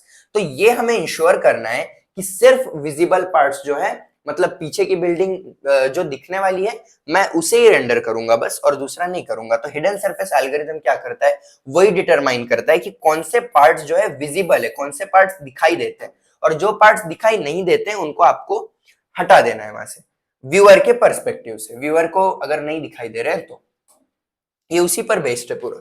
सबसे देखिए पॉइंट्स है कुछ, correct depth perception. 3D scene के अंदर ऑब्जेक्ट्स जो काफी नजदीक होते हैं, काफी पास होते हैं व्यूअर के, वो कुछ पार्ट्स जो है को ऑब्सकर्व करेंगे जो दूर है आपसे। मतलब कोई चीज आप गेम में ही देख लो, कोई बिल्डिंग होगी, उसके पीछे कोई एक बिल्डिंग होगी, या फिर आपकी एक कार है, कार के पीछे बिल्डिंग है, तो वो बिल्डिंग आपके पीछे की नहीं दिखाई दे रही है, या बिल्डिंग का कोई पार्ट नहीं दिखाई दे रहा है कार की वजह से, तो वो ऑब्सक्योर कर रहा है आपके बिल्डिंग को, वो पार्ट। तो हिडन सरफेस एल्गोरिथम्स के बगैर सारे सरफेस ड्रॉ हो जाएंगे, सारी चीजें जो वैसा भी दिखेगी नहीं आपको व्यूअर को, वो सब ड्रॉ हो जाएगी, और इनकरेक्ट इमेजेस दिख सकती हैं। मतलब आपको कार के पीछे बिल्डिंग दिखाना है तो बिल्डिंग सामने आ जाएगी, कार पीछे आगे आ जाएगा। तो ऐसे कुछ प्रॉब्लम्स आ सकते हैं। इमेजिन करिए कि आप एक बिल्डिंग को देख रहे हो, एक झाड़ है, उसके पीछे एक बिल्डिंग है, तो हिडन सरफेस एल्गोरिथम के बगैर वो बिल्डिंग झाड़ के सामने आ जाएगी, और ये अनरियलिस्टिक हो जाएगा थोड़ा सा। ऑप्टिमाइजेशन और एफिशिएंसी, हर चीज को रेंडर कर देना। अगर आप सारी चीजें रेंडर कर दोगे तो वो तो एक बात हमने कही कि अनरियलिस्टिक दिखेगा, बट उसके अलावा कंप्यूटेशनल लोड भी आप कम कर दोगे अगर आप वो अननेसेसरी चीजों को शो नहीं करते हो तो अननेसेसरी चीजें यहाँ पर ड्रॉ नहीं होगी और वो सब आप शो नहीं करोगे, और एफिशिएंसी ऑफ रेंडरिंग आपकी काफी इंप्रूव हो जाएगी। यहाँ पर एग्जांपल दिया हुआ है, थाउजेंड्स ऑफ ऑब्जेक्ट्स है आपके सीन में, तो आप इन सबको अगर रेंडर करोगे तो आप जो है आपकी प्रोसेसिंग पावर वेस्ट कर रहे हो और आपके रेंडरिंग प्रोसेस को भी स्लो कर रहे हो। तो हिडन सरफेस एल्गोरिथम्स ये सब चीजों को मिनिमाइज कर देता है, वो सारे चीजों को रेंडर ही नहीं किया जाता है जो वैसा भी आपको नहीं दिखने वाली है। अब बात करते हैं विजुअल रियलिज्म की, वही जो मैं कह रहा था कि अनरियलिस्टिक दिखेगा। रियलिस्टिक इमेजेस को क्या है, they require that only the visible part of object be shown, सिर्फ जितना विजिबल पार्ट है उतना ही आपको दिखना चाहिए। तो ये डिटरमाइन करके कि कौन से ऑब्जेक्ट जो है वो ऑब्सक्योर हो रहे हैं दूसरे पार्ट से, हिडन सरफेस एल्गोरिथम कंट्रीब्यूट करता है to producing images that resemble how we perceive objects in the real world. Real world में हमें ऑब्जेक्ट्स कैसे दिखेंगे, कुछ पार्ट थोड़ा दिख सकता है, कुछ पार्ट दिखने की जरूरत ही नहीं है, उसको डायरेक्टली आप रिमूव कर सकते हो, वो आप कर सकते हो हिडन सरफेस एल्गोरिथम से। वीडियो गेम्स या सिमुलेशंस में हिडन सरफेस एल्गोरिथम्स ये इंश्योर करते हैं कि जैसा हम मूव करते हैं, आप एक ओपन वर्ल्ड गेम खेल रहे हो, उसमें आप मूव कर रहे हो 3D एनवायरनमेंट में, तो ऑब्जेक्ट्स नेचुरली अपीयर होते हैं। आप गेम में आगे आगे अगर जा रहे हो, कैरेक्टर आपका आगे जा रहा है, तो कुछ चीजें आपको दिखाई देगी एट अ सर्टेन मोमेंट, कुछ चीजें आपको नहीं दिखाई देगी। तो ये जो सब काम है हिडन सरफेस एल्गोरिथम से होता है। एलिमिनेटिंग ओवरड्रॉ, ओवरड्रॉ तब होता है जब बहुत सारे सरफेसेस रेंडर कर दिए जाते हैं एक सेम पिक्सल स्पेस पे। ये इतना अगर मेरा व्यू है, इसके अंदर एक ये चीज आ गई, यहाँ पर एक, यहाँ पर एक है, यहाँ पर एक है, तो ये वाला जो पार्ट है इतने पिक्सल पे ये तीन चीजें आ गई, तो वहां पर ओवरड्रॉ हो जाता है। तो वो कैसा होता है, जो क्लोजेस्ट चीज है वही आपकी वहां पर दिखाई देती है। तो हिडन सरफेस एल्गोरिथम क्या करता है, ओवरड्रॉ हटा देता है इस तरीके से कि जो सबसे पास वाली चीज है, मतलब व्यूअर के सबसे नजदीक, सबसे पास की जो चीज है उसे शो करेगा, और जो दूसरी चीजें हैं उन्हें वहां से हाइड कर देगा वो उतने पिक्सल पर। तो ये पिक्सल पे मैंने जो सबसे नजदीक वाला जो भी पॉलीगॉन होगा वो वहां पर शो करेगा। अगर एक आपका झाड़ ब्लॉक कर रहा है एक बिल्डिंग को, फिर आप जब रेंडर कर दोगे दोनों बिल्डिंग और उस झाड़ को और उस ट्री को पिक्सल बाय पिक्सल, तो ये काफी वेस्टफुल हो जाएगा। तो हिडन सरफेस एल्गोरिथम प्रिवेंट कर देता है नेसेसरी ओवरड्रॉ। वो उतना जो पार्ट है जहां पर झाड़ दिखाई दे रहा है, वो ट्री जो है दिखाई दे रहा है, और वहां पर बिल्डिंग आपके पीछे की दिखाई नहीं दे रही है, तो उतने पिक्सल पे वो जो है ओवरड्रॉ प्रिवेंट कर देगा। वहां पर you will only be able to look at the tree. Backface detection and removal, देखिए हिडन सरफेस एल्गोरिथम्स थोड़ा सा हमने देख लिया, उस पर भी क्वेश्चन आया है, बैकफेस के ऊपर भी क्वेश्चन आया, what is backface, explain backface detection and removal.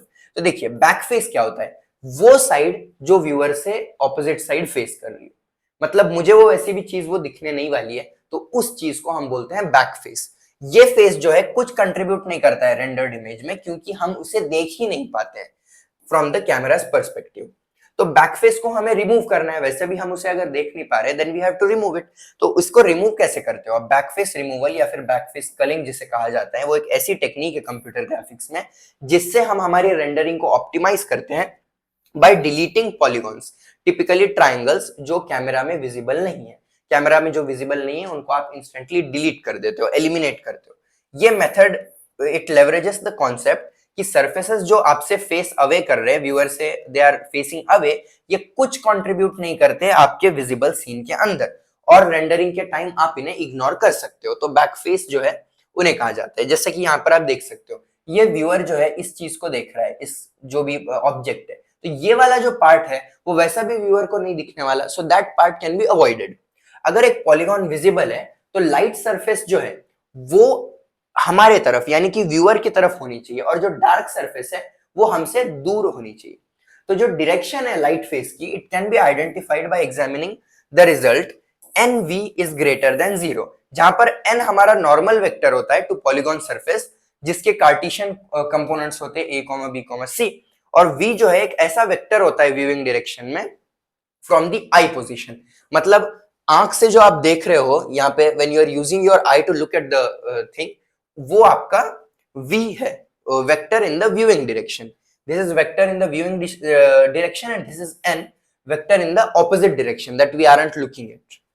ठीक है, तो एन वी ग्रेटर देन 0 इस रिजल्ट से आप एग्जामिन कर सकते हो।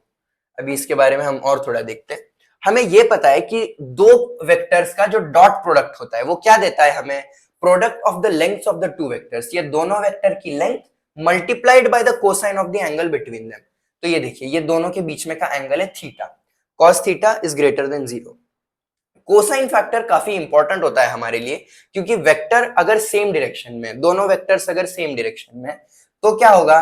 तो 0 less than equal to theta less than pi by 2 हो जाएगा। तो कोसाइन हमारा पॉजिटिव हो जाएगा और ओवरऑल डॉट प्रोडक्ट भी पॉजिटिव हो जाएगा। कब, कौन सी केस में डॉट प्रोडक्ट पॉजिटिव होगा? जब आपके दोनों वेक्टर्स जो है सेम डायरेक्शन में उनका व्यू होगा, फेस कर रहे होंगे। अगर डायरेक्शंस ऑपोजिट है, मतलब pi by 2 less than theta less than pi, ऐसी केस अगर है तो कोसाइन और ओवरऑल डॉट प्रोडक्ट निगेटिव होता है। अब निगेटिव पॉजिटिव का क्या लेना देना है मैं वो आपको बताता हूं। अगर हमारा डॉट प्रोडक्ट पॉजिटिव है तो हम कह सकते हैं कि पॉलीगॉन जो है हमारी तरफ फेस कर रहा है, व्यूअर की तरफ फेस कर रहा है पॉलीगॉन। अगर जो नॉर्मल वेक्टर है और व्यूइंग वेक्टर है, दोनों का डायरेक्शन, जो दोनों का डॉट प्रोडक्ट पॉजिटिव है, और दोनों का डॉट प्रोडक्ट कब पॉजिटिव होता है? जब it is positive when they are in the same direction. तो अगर एन और वी सेम डायरेक्शन में तब पॉजिटिव होगा, और अगर पॉजिटिव होगा then we can say that the polygon faces towards us, towards the viewer. Otherwise it faces away, और अगर वो फेस अवे कर रहा है तो आप उसको क्या करोगे? इंस्टेंटली डिलीट कर दोगे, उसको देखने की जरूरत भी नहीं है। और एक ऐसी केस है जहां पे हमारा ऑब्जेक्ट डिस्क्रिप्शन जो है उसको कन्वर्ट कर दिया गया प्रोजेक्शन कोऑर्डिनेट्स में। मतलब 3D प्लेन का जो मटेरियल था हमारा, 3D स्पेस जो भी थी, उसको हमने 2D में कन्वर्ट कर दिया है। आपके वो व्यूइंग स्क्रीन पे अभी आ चुका है। और जो व्यूइंग डायरेक्शन है, व्यूइंग जेड वी एक्सेस जो है उसके पैरेलल है, और v आपका है 0,0, vz। तो यहां पर v into N is equal to vzc होता है। अभी वो क्या होता है मैं बताता हूं।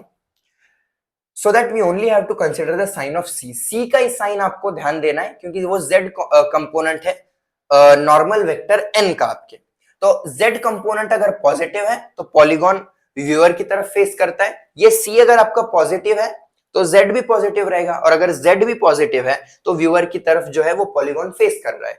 नहीं है वैसा, निगेटिव है तो वो ऑपोजिट में फेस कर रहा है वो। अब आते हैं हम डेप्थ बफर या फिर जी बफर भी जिसे कहा जाता है, डेप्थ बफर एल्गोरिदम। तो ये जो जी बफर एल्गोरिदम है ना, इसको डेप्थ बफर भी जैसे कहा जाता है। It is used in 3D computer graphics. किस लिए? टू डिटरमाइन विच ऑब्जेक्ट्स और parts are visible in a scene. जितने भी हम एल्गोरिदम्स देखने वाले, ये सब एक ही काम करते हैं कि कौन सी चीज आपको स्क्रीन पर दिखाई देती है, और जो चीज आपको स्क्रीन पर दिखाई नहीं देती है उसको आपको वहां से रिमूव कर देना है। हाइड नहीं करना है, रिमूव करना है। If it helps solve the visibility problem, it helps solve the visibility problem. ये इंश्योर करते हुए कि करेक्ट सरफेस जो है ऑब्जेक्ट्स का वो डिस्प्ले किया जाना चाहिए even though there are multiple objects that overlap करते हैं अगर मल्टीपल ऑब्जेक्ट्स, तो एक ही जो ऑब्जेक्ट है आपको प्रॉपरली दिखना चाहिए। तो क्या होता है इसके अंदर, आप अगर एक ऐसे पिक्चर की तरफ देख रहे हो जिसमें नॉन ट्रांसपेरेंट ऑब्जेक्ट्स है, तो नॉन ट्रांसपेरेंट से क्या होगा, आपको एक चीज दिखाई देगी जो सब में पास है और पीछे की चीजें नहीं दिखाई देगी। तो अगर आपको रियलिस्टिक स्क्रीन इमेज चाहिए तो इन हिडन सरफेसेस को आपको रिमूव करना होगा। पीछे की जो भी हिडन सरफेसेस है उनको आप रिमूव कर दोगे तो एक रियलिस्टिक स्क्रीन इमेज आपको दिखाई देगी। तो आइडेंटिफाई करना और रिमूव करना, इसे हम हिडन सरफेस प्रॉब्लम कहते हैं, जो हमने ऑलरेडी देख लिया। अभी डेप्थ बफर मेथड काफी यूज की जाती है हिडन सरफेस डिटेक्शन के लिए। ये एक इमेज स्पेस मेथड होती है। इमेज स्पेस मेथड पिक्सल पे डिपेंड करते हैं, they are based on the pixel जिसको आपको 2D स्पेस में ड्रॉ करना है।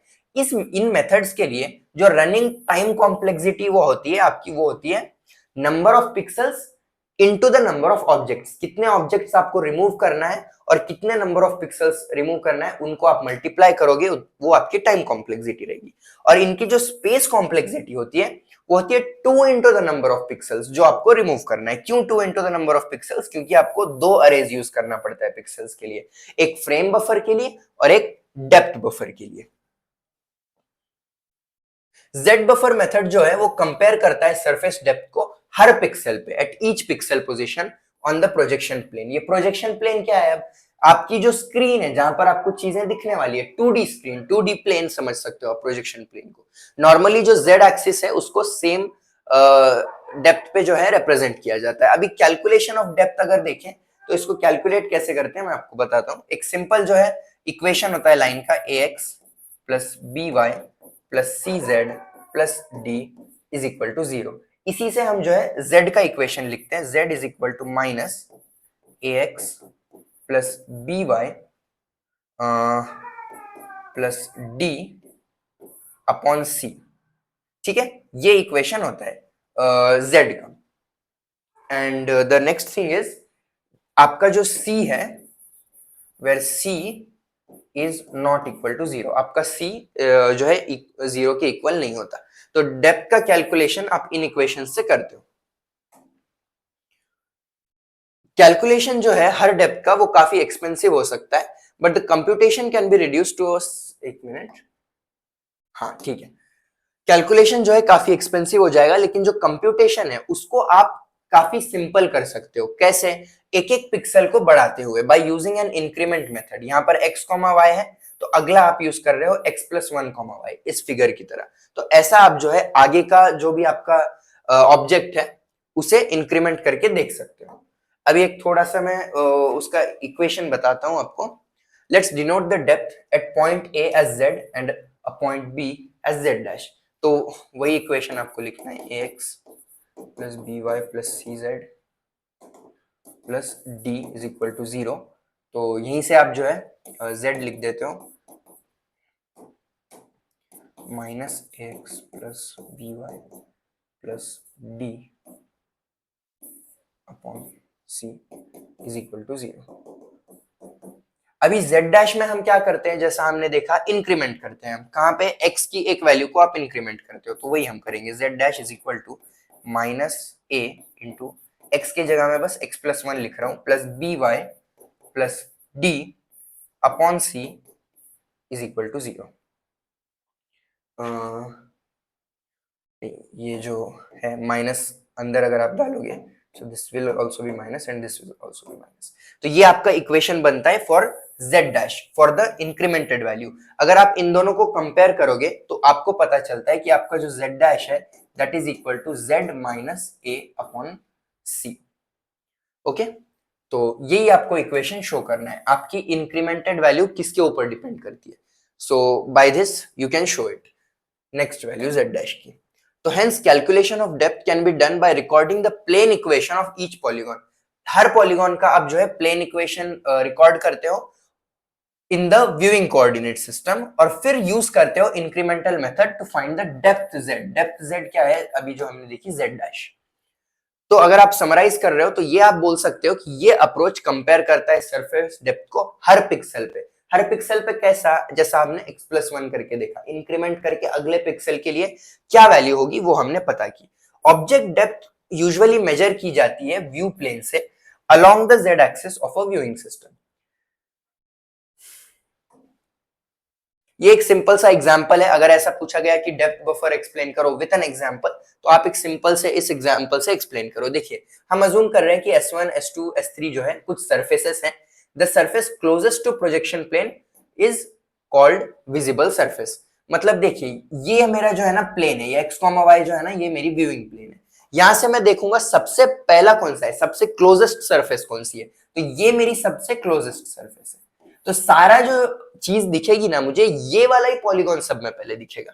तो कंप्यूटर क्या करता है, स्टार्ट करता है आर्बिट्ररीली, चेक करता है कि सरफेस वन की वैल्यू सेट करके कि ये पास है क्या बफर के अंदर, फिर S2 है क्या पास, या S3 पास है क्या।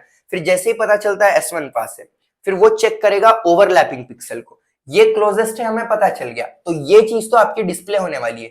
लेकिन जो ओवरलैप हो रही है चीजें, जैसा मैंने कहा ये स्क्वायर है, फिर यहां पर भी एक स्क्वायर रह सकता है, तो बस वो अंदर का पार्ट आपका डिलीट करेगा, पीछे का तो आपको दिखाई नहीं पड़ेगा ना। लेकिन ये जो स्क्वायर है ये डिलीट नहीं होगा आपका, क्योंकि ये जो है ना, ये क्लोजेस्ट है, ऐसा हम मानते हैं व्यूइंग प्लेन से। तो व्यूइंग प्लेन से जो क्लोजेस्ट होता है वो सब में पहले शो किया जाता है, उसके पीछे पीछे वो पिक्सल्स के हिसाब से आप वो करते हो। Then display the appropriate colour as at view plane position x, y। Surface S1 की डेप्थ जो है सबसे कम है from the view plane, so it is visible at that position. तो S1 जो है आपका प्रॉपरली विजिबल होगा, और जो भी ओवरलैपिंग पार्ट है, अगर ये थोड़ा भी ओवरलैप हो रहे हैं दूसरी चीजें, तो वो पिक्सल के पोजीशन के हिसाब से ओवरलैपिंग दिखाई जाएगी उसके पीछे जो भी ऑब्जेक्ट होगा। तो ये आप एक एग्जांपल शो कर सकते हो। अभी हम आते हैं पेंटर एल्गोरिदम, जिसे डेप्थ सॉर्ट्स एल्गोरिदम भी कहा जाता है। तो पेंटर का एल्गोरिदम जो है कीवेल ने 1972 में इंट्रोड्यूस किया था। ये टेक्निक जो है एल्गोरिदम में, इसमें जो यूज की जाती है वो है इमेज स्पेस और ऑब्जेक्ट स्पेस टेक्निक्स। ये जो नाम है एल्गोरिदम का, पेंटर्स इसलिए है क्योंकि ये इस तरीके से काम करता है कि एक पेंटर जो एक ऑयल पेंटिंग बना रहा है, तो पेंटर जब पेंटिंग बनाता है तो किस तरीके से बनाता है, सबसे पहले बैकग्राउंड क्रिएट करता है, फिर उसके बाद उसकी आगे की चीज बनाते हो। आप बैकग्राउंड बना दिया आपने सब में पहले, फिर आप कुछ घर बना रहे हो, फिर घर के बाद उसके आगे कुछ गाड़ी बना रहे हो, तो चीजें पीछे से स्टार्ट करते हो, पीछे से फिर आगे आते हो, फिर आगे आते हो। तो वही ये पेंटर्स एल्गोरिदम में होता है। Just like an artist paints, he starts his painting with an empty canvas. Empty canvas से आप स्टार्ट करते हो, स्टार्टिंग में कुछ नहीं होता, फिर वो एक बैकग्राउंड क्रिएट करता है आर्टिस्ट उसके पेंटिंग के लिए, फिर लेयर बाय लेयर चीजें बनाना स्टार्ट करता है, उसके आगे की एक लेयर आती है, उसके आगे की एक लेयर आती है। तो उसी तरीके से जो है वो पेंटिंग कंप्लीट करता है, और प्रीवियस लेयर को जो है ओवरलैप होती जाती है चीजें एक के ऊपर एक। तो वो जो है आप इसी एल्गोरिदम में करते हो। ये एल्गोरिदम यूज किया जाता है to paint the polygons in the view plane by considering their distance from the viewer. तो सबसे पहले पीछे की जो चीज है ना, वो यहाँ पर प्रिंट होती है, फिर उससे नजदीक की चीज। मतलब सबसे पहले मैंने बना दिया बैकग्राउंड, उसके बाद घर का, जैसा मैंने अभी एग्जांपल दिया, उसी तरीके से एल्गोरिदम सबसे पीछे का पॉलीगॉन पहले बनाता है, फिर उसके आगे का, फिर उसके आगे का, फिर उसके आगे का, ऐसी चीजें यहाँ पर पेंट होती जाती है। And after that the near polygon polygons are started painted on or over more distant polygons according to the requirement। ये एल्गोरिदम जो पॉलीगॉन्स या फिर सरफेसेस है सीन में, उन्हें सबसे पहले स्कैन कर दिया जाता है और फिर उन्हें पेंट किया जाता है फ्रेम बफर में। देखिए, थोड़ा सा टेक्निकल टर्म्स भी याद रखिए। जो भी पॉलीगॉन्स है उन्हें सबसे पहले स्कैन किया जाता है, और फिर सबसे पीछे का जो पॉलीगॉन है उसे फ्रेम बफर में प्रिंट किया जाता है, पेंट किया जाता है इन द डिक्रीजिंग डिस्टेंस। तो सबसे दूर का, फिर उसके बाद का। तो starting with the polygons of maximum depth और द मिनिमम जेड वैल्यू, जिनकी मिनिमम जेड वैल्यू या मैक्सिमम डेप्थ है, उन्हें पहले आप प्रिंट करते हो। सबसे पहले डेप्थ सॉर्ट परफॉर्म किया जाता है, जिसके अंदर polygons are listed according to their visibility. उनके विजिबिलिटी ऑर्डर या डेप्थ प्रायोरिटी से जो है उन्हें फ्रेम बफर में स्टोर किया जाता है। इसलिए ये एल्गोरिदम को डेप्थ प्रायोरिटी एल्गोरिदम या फिर प्रायोरिटी एल्गोरिदम भी कहा जाता है। तो फ्रेम बफर प्रिंट कर दिया जाता है बैकग्राउंड कलर से, उसके बाद जो पॉलीगॉन सबसे दूर है उसे आप फ्रेम बफर में डालते हो। तो इसलिए जो पिक्सल इंफॉर्मेशन है वो चेंज हो जाती है, that is information of the background which has the farthest polygon, it gets replaced with that of the background. This is going to be repeatedly changed as we move from one polygon to the other. तो वो part change होता जाएगा। जैसा ये देखिए, ये मेरा background मैंने सबसे पहले फ्रेम बफर में बना दिया। अब फ्रेम बफर में बैकग्राउंड बनाने के बाद यहाँ पर मैं कुछ चीज बना रहा हूँ, जैसा मैंने ये चीज बना दी। तो ये बैकग्राउंड का इतना जो पार्ट है, इतना जो पिक्सल वाला पार्ट है, वो तो ओवरलैप हो गया ना। तो उतना पिक्सल्स वो चेंज कर देता है, वहां के वो पिक्सल्स रिप्लेस हो जाते हैं। फिर उसके बाद मैं और एक इतनी चीज बना रहा हूँ यहाँ पे उसके ऊपर। तो ये वाला भी जो पार्ट है, ये भी यहाँ से रिमूव कर दिया जाएगा, उसके पिक्सल्स पे भी कुछ काम होगा। फिर यहाँ पे मैं और एक उसके ऊपर चीज बना रहा हूँ। तो चीजें पीछे से आगे आगे आगे बनती जाती है, और जहां पे कोई भी चीज ओवरलैप हो रही है, वहां के पिक्सल्स में कुछ भी मॉडिफिकेशन वहां पर कर दिया जाता है, और ये रिपीटेडली चेंज होता जाता है जब तक आप आपके नियरेस्ट पॉलीगॉन तक नहीं आ जाते। यूजुअली कंपैरिजंस तब परफॉर्म होते हैं जहां पे पॉलीगॉन्स आपके ओवरलैप कर रहे हैं। मोस्ट कॉमन मेथड जो कंपैरिजन के लिए यूज किया जाता है वो होता है मिनी मैक्स मेथड। इसलिए रेक्टेंगल्स हम ड्रॉ करते हैं पॉलीगॉन्स के अराउंड, ये चेक करने के लिए कि वो ओवरलैप कर रहे हैं क्या। कैसे ड्रॉ करते हो, ये देखिए, ये हमारा पॉलीगॉन है। तो ये पॉलीगॉन के अराउंड देखिए, यहाँ पर एक रेक्टेंगल ड्रॉ किया हुआ है ऐसा। ये भी एक पॉलीगॉन है, इसके अराउंड भी एक जो है एक रेक्टेंगल ड्रॉ किया हुआ है। तो ये चेक किया जाता है कि ये रेक्टेंगल से ओवरलैप कर रहा है क्या, पॉलीगॉन ओवरलैप कर रहा है क्या, नहीं चेक किया जाता है, रेक्टेंगल ओवरलैप कर रहा है क्या। सो इन दिस केस ओवरलैपिंग नहीं है तो कोई इशू नहीं है, तो आपको कुछ करने की जरूरत नहीं है यहां पर। लेकिन देखिए, ये रेक्टेंगल पर ये रेक्टेंगल ओवरलैप कर रहा है, this rectangle overlaps this one. Okay, तो ये दोनों ओवरलैप कर रहे हैं, तो ये केस में फिर आपको मॉडिफिकेशन करना पड़ेगा वहां पर। अगर रेक्टेंगल्स ओवरलैप नहीं कर रहे तो हम उसे छोड़ देते हैं, और अगर ओवरलैप कर रहे हैं तो हमें जो है वहां पर उतने पार्ट को रिमूव कर देना पड़ेगा, hidden surface removal. To find out which rectangle is to be overlapped, we need to find the minimum and maximum x and y values. वो रेक्टेंगल के मिनिमम और मैक्सिमम x और y वैल्यूज के help से हम पता करते हैं कि वो ओवरलैप कर रहे हैं या नहीं है। अगर मिनिमम ऑफ y जो है एक रेक्टेंगल का बड़ा है दूसरे मैक्सिमम y से, मतलब दूसरे रेक्टेंगल का जो मैक्सिमम y है उससे बड़ा है आपका दूसरे रेक्टेंगल का मिनिमम y, तो वो ओवरलैप नहीं हो रहे हैं। और वो ओवरलैप नहीं हो रहे तो आप उन्हें जैसा का तैसा छोड़ सकते हो। फिर सेम टेस्ट आप एक्स कोऑर्डिनेट्स के लिए भी पता करते हो, और फिर लास्ट में अगर कुछ ओवरलैप हो रहा है तो आपको वहां ध्यान देना पड़ेगा, रिमूवल होगा। और अगर कुछ ओवरलैप नहीं हो रहा है तो कोई प्रॉब्लम नहीं, आप directly at the end you can print it. देखिए, यही एग्जांपल है। सबसे पहले जो है बैकग्राउंड प्रिंट किया गया, एक दीवार प्रिंट की हुई है यहाँ पर। फिर जो दीवार से मतलब बैकग्राउंड से क्लोजर चीज है, बैकग्राउंड से क्लोजर ये फैन है, तो वो फैन वहां पर जो है पेंट कर दिया गया। फिर उससे क्लोज ये कुछ क्रेट है, तो वो क्रेट को पेंट कर दिया गया। तो सबसे पहले पीछे की चीज पेंट होती है, उसके बाद उसके आगे की, उसके आगे की, उसके आगे की। ये है आपका पेंटर एल्गोरिदम। फाइनली ये लास्ट है हमारा एरिया सब डिविजन वार्नॉक एल्गोरिदम। तो जॉन वार्नॉक ने एक प्रपोज किया था एरिया सब डिविजन एल्गोरिदम, जिसको हम वार्नॉक एल्गोरिदम भी कहते हैं। तो ये क्या करता है, कॉन्सेप्ट यूज करता है एरिया कोहेरेंस का in computing the visible surface in the scene which is closer to the viewing plane. इसके अंदर क्या होता है, अगर समझिए ये मेरा कोई प्लेन है, इसके अंदर एक जगह पर कुछ पॉलीगॉन ड्रॉ किया गया, फिर वहां पर और एक दूसरा पॉलीगॉन आया, उसके ऊपर दूसरा आया।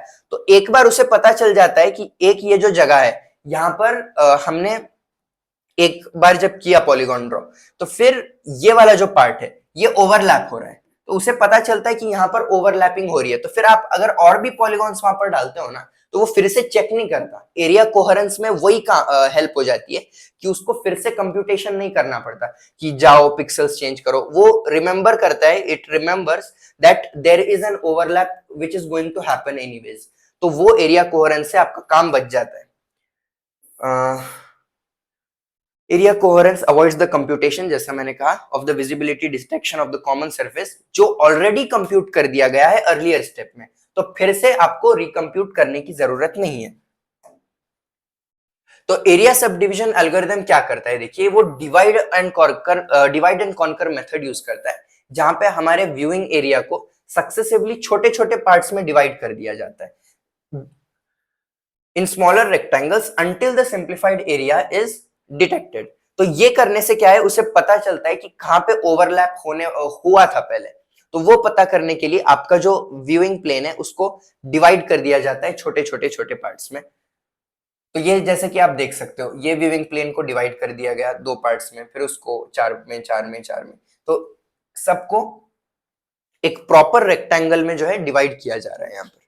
तो ये इसमें होता है वॉरनॉक्स एल्गोरिथम में। तो देखिए, जब हम सब डिवाइड करते हैं विंडो पैनल को पॉलीगॉन के अगेंस्ट, तो कुछ केसेस आते हैं हमारे वॉरनॉक के अंदर।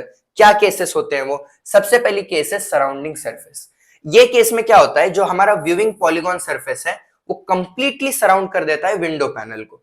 देखिए, विंडो पैनल को आपने छोटा छोटा छोटा किया, तो ऐसा होगा कि जो पॉलीगॉन है आपका, वो पॉलीगॉन जो है ये वाले रेक्टेंगल को पूरा सराउंड कर रहा है, जैसे कि आप यहाँ पर देख सकते हो। तो ये एक केस आपको आएगी।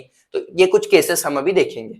आपके व्यूइंग प्लेन को पॉलीगॉन ने पूरा जो है घेर लिया था वहां पर। फिर दूसरा है ओवरलैपिंग या फिर इंटरसेक्टिंग सरफेस। ये पॉलीगॉन जो है हमारे व्यूइंग प्लेन से इंटरसेक्ट कर रहा है, ये एक केस आ सकती है।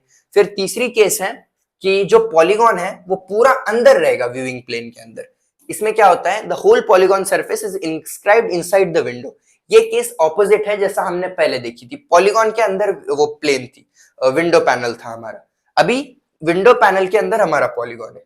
और एक फाइनल केस है जिसमें आउटसाइड डिसजॉइंट सरफेस है, पॉलीगॉन आपका इसके बाहर है। तो ये केस में क्या है, पॉलीगॉन सरफेस कंप्लीटली बाहर रहती है आपके विंडो पैनल के। Okay, so we have done computer graphics unit 4। पूरा थ्योरी बेस्ड चैप्टर है, जितना हो सकता था मैंने एक्सप्लेन कर दिया। आई मीन जितना हो सकता था नहीं, पूरा ही हो गया।